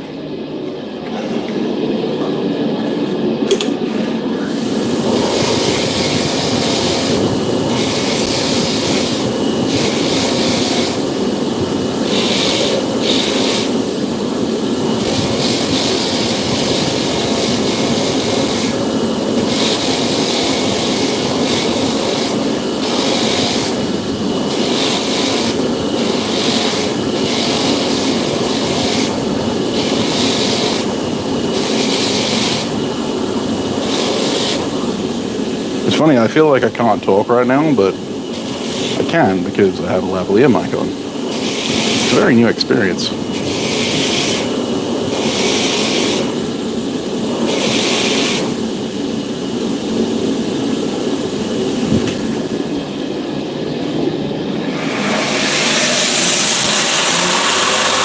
Probably can't hear me very well now.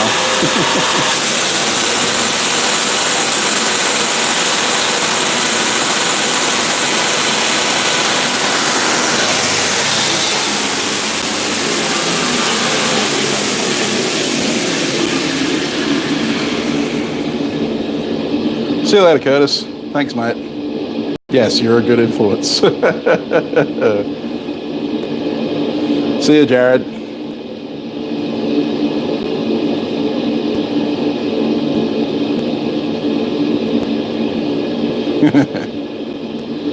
A Holland swage block.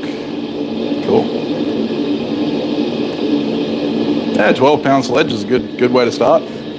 So yes, there you go. There it is, all cleaned up. My mark in it. Ground that little pin off the end. So the shank is mostly just to keep it centered. This shoulder here, where you can see it's perfectly round, that's actually the size of the bridle hole. This is all undersized. But that's okay. I don't really care. So this is then now a bottom tool. But first, if we need to use the bottom tool, we need to use a top tool. So we need to get a piece of 10mm, which I have a piece right here, and cut a piece off, about 40mm long. I'm going to use the angle grinder because I'll be lazy. actually no. No, I'm going to hot cut it. I'm going to hot cut it off. I'm going to make like a real blacksmith for a second. Heaven forbid, actually, someone actually mistake me for a real blacksmith. One day. I have my monkey tool. And I have my rivet heading, my rivet set, as it is called. Not a rivet heading tool, but rivet set. I need a 40mm length. Actually, no, I don't need a 40mm length. I need 40 plus 15. So when you're making a rivet, you want 1.5 times the diameter of the stock you're using. Because we're using 10mm stock, 1.5 times that's 15mm. So I need 15mm extra on top of the height of the monkey tool. The monkey tool is 41mm high, so I need 56mm of material. Maths, yay!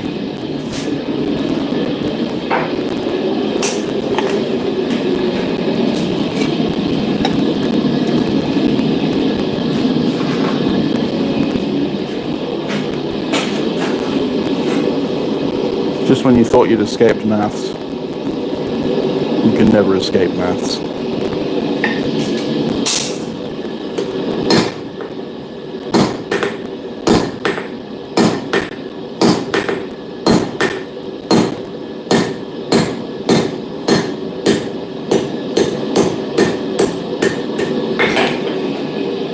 And then that will go on the rivet heading tool.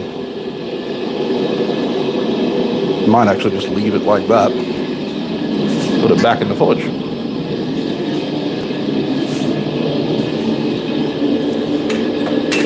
I'll bring the anvil closer and you can see what I'm doing.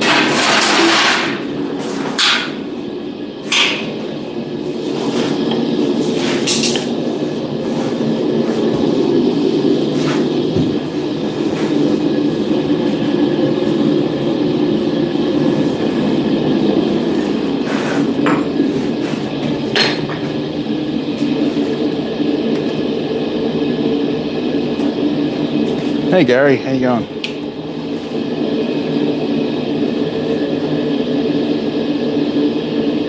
I need to grind 1 mil off my monkey tool. Yeah, maybe I'll do that at a later date. But this will do for now. I'm not super pent up about accuracy. An extra 1 mil on my monkey tool ain't gonna hurt anyone.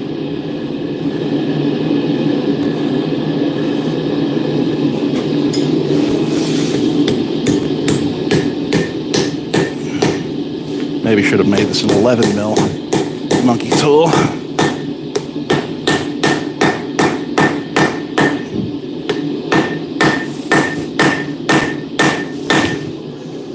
Yep.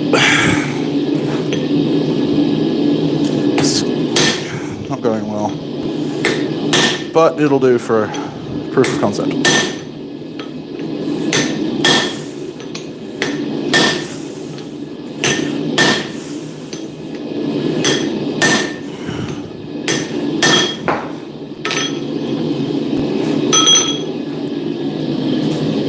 That's really hot now. Might make this handled. I'll weld a handle onto it at some point. Okay, so that was cut way too long. And I didn't get it out in time.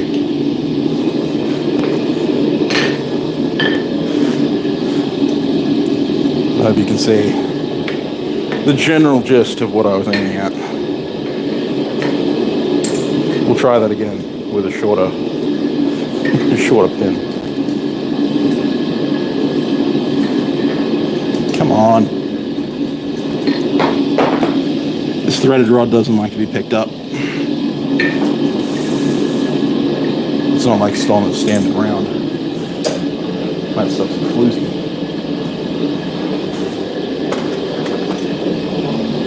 Pick that up with just about anything.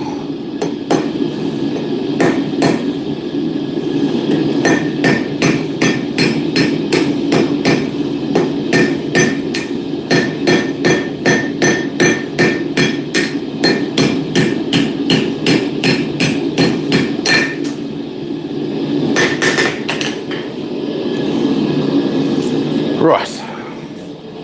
Could have made that easier for myself by quenching it. But I'm not a smart man, I just hit heavy things. Hit hot things with heavy things. But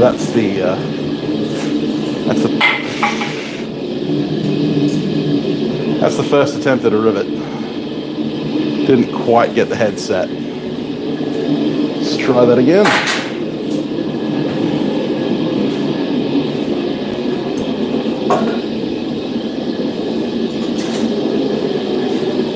Try these tongs. That's much better. Amazing what happens when you use the right tools.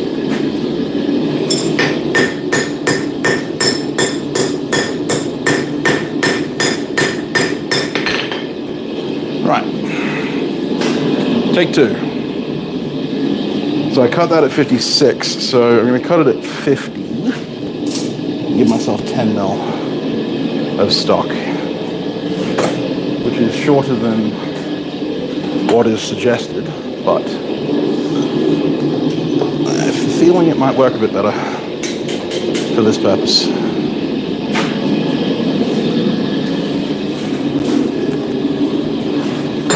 The rod at 10 mil is getting very short, so better get it right this time.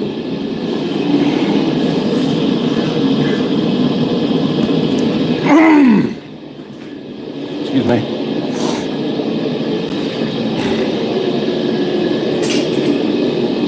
But I'm using a ruler this time rather than my square. Because the combo square, whilst very useful for that kind of thing, is really hard to measure with.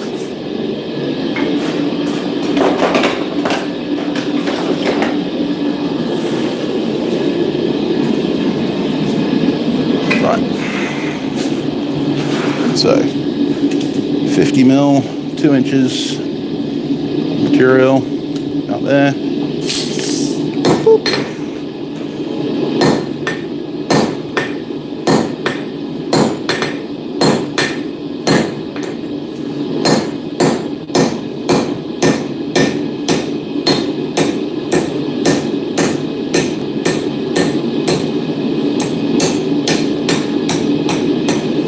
Go.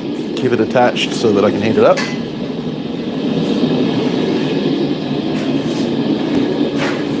Take out the hot cut. Never forge with the hot cut in.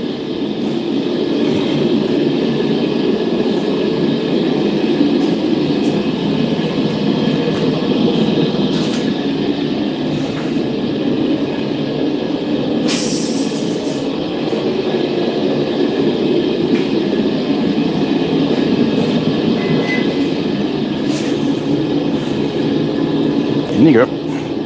Yep, definitely going to need to widen this hole a bit. There we go.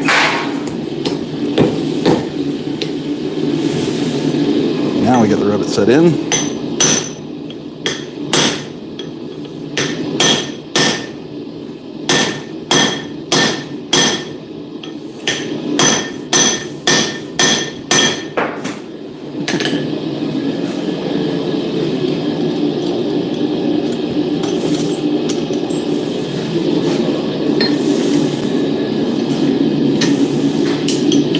That came out much better.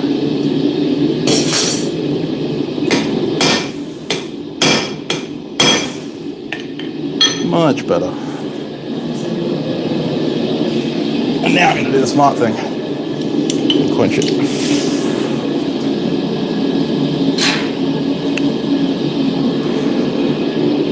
It'll still be pretty warm.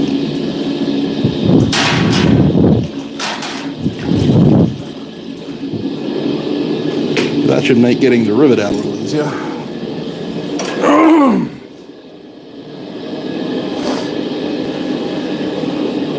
Wish I had a pin punch kit.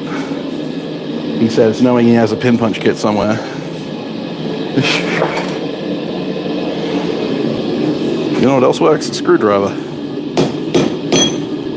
Apparently a screwdriver doesn't work. There it does.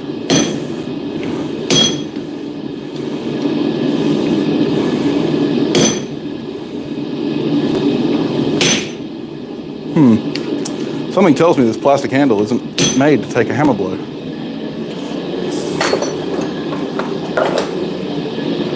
Mini hammer drift. That'll work.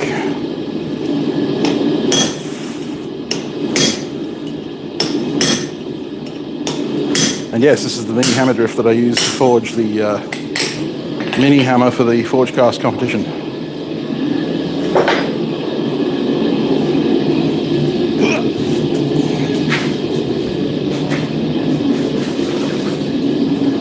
Well, a little off center, but you get the idea.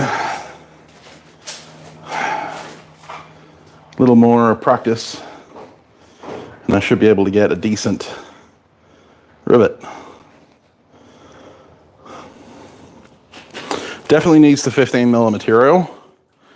I just need to work on it a little bit.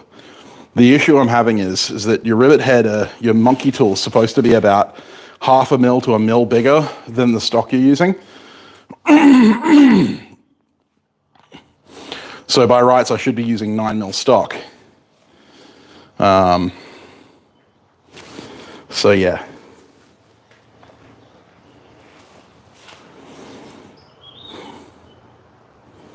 It came all right. I could use that as a rivet. I won't, but I could. I want that extra material on top.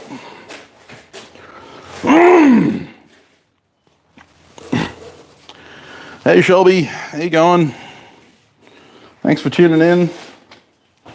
Your dad's a great guy, by the way. You're all great people. Thanks, Bob. Especially if your Hardy's on your hammer side. Absolutely. See you later, Taco.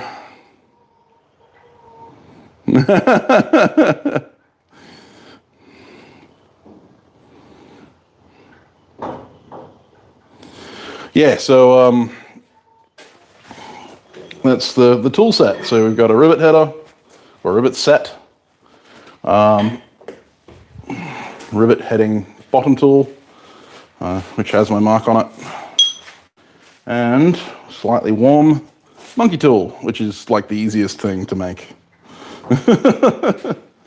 So yeah, I'll make a polishing jig for my drill, and I'll polish the inside of that hole out just to make it a little bit easier to remove rivets. And a little bit easier to get them in, because as you know, if you drill a 10 mil hole and you have 10 mil stock and then you heat the 10 mil stock up, the 10 mil stock that you heat up is going to expand because heat expands steel, and so it won't fit. All right, thanks, Mongo. Thanks for tuning in, mate. Get orders ready for tomorrow. Yeah, you have a good one in the shop tomorrow. Hey, Nidwell, how you doing, man? Long time no see. But yeah, so that's the story. It's my hammer eye punch. Wonder where that go. Making a monkey tool for making square nails. Yeah, well, I mean, if you're making square nails, then you tend to make it, you're making a nail header. So monkey tool supports the whole body of the rivet, like the whole length of the rivet is held in this, and that sits on the anvil face. That's the definition of a monkey tool.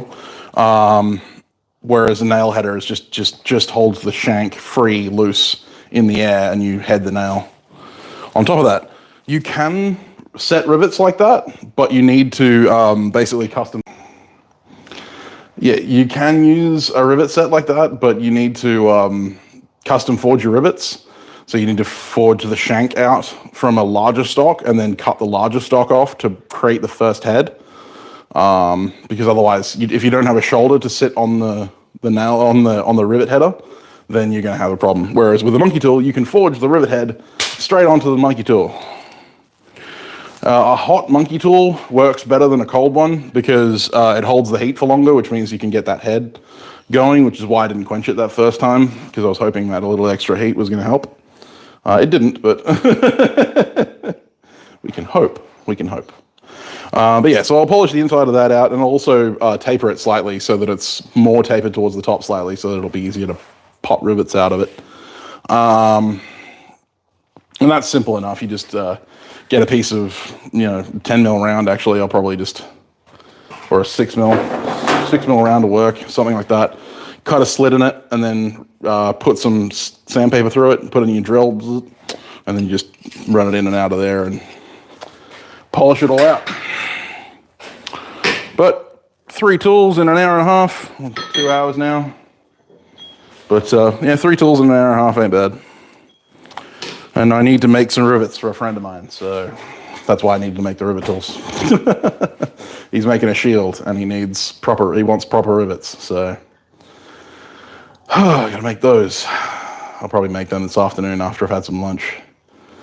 Anyway, I really appreciate every one of you coming out and checking it out. Yeah, I'm gonna weld a handle onto that heading, the monkey tool. Absolutely, definitely.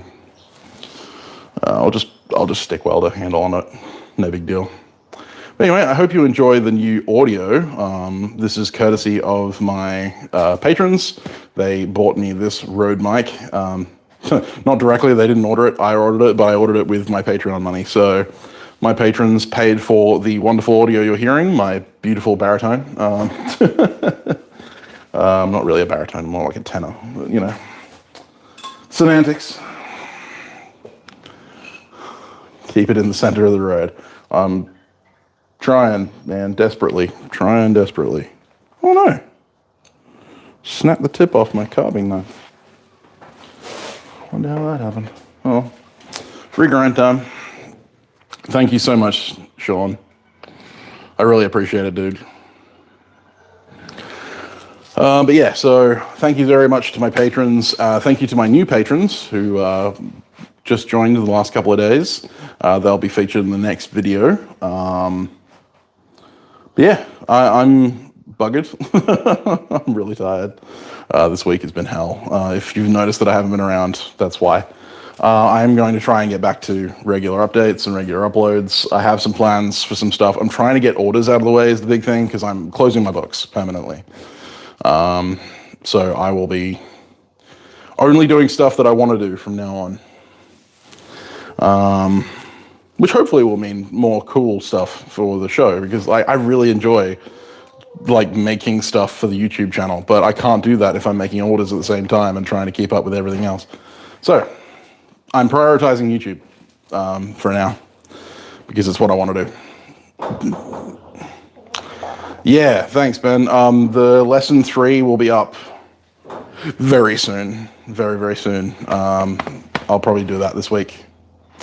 Actually, I'm going to do one with the grinder. I'm going to do one with a file, just to make it, show you how you can do it both ways. That was a very strange noise for you to make. All right. Thank you very much, guys. I'm going to see you later. I hope you have a fantastic weekend wherever you are, whatever you're doing. Make sure to get out to your shop and do some fun stuff, as John would say. Make sure to wear your safety glasses, as Caitlin would say. But yeah, so thank you so much for bearing with me. I know that I've been a bit of a downer recently. Hopefully things will get better soon. But with that being said, see you later.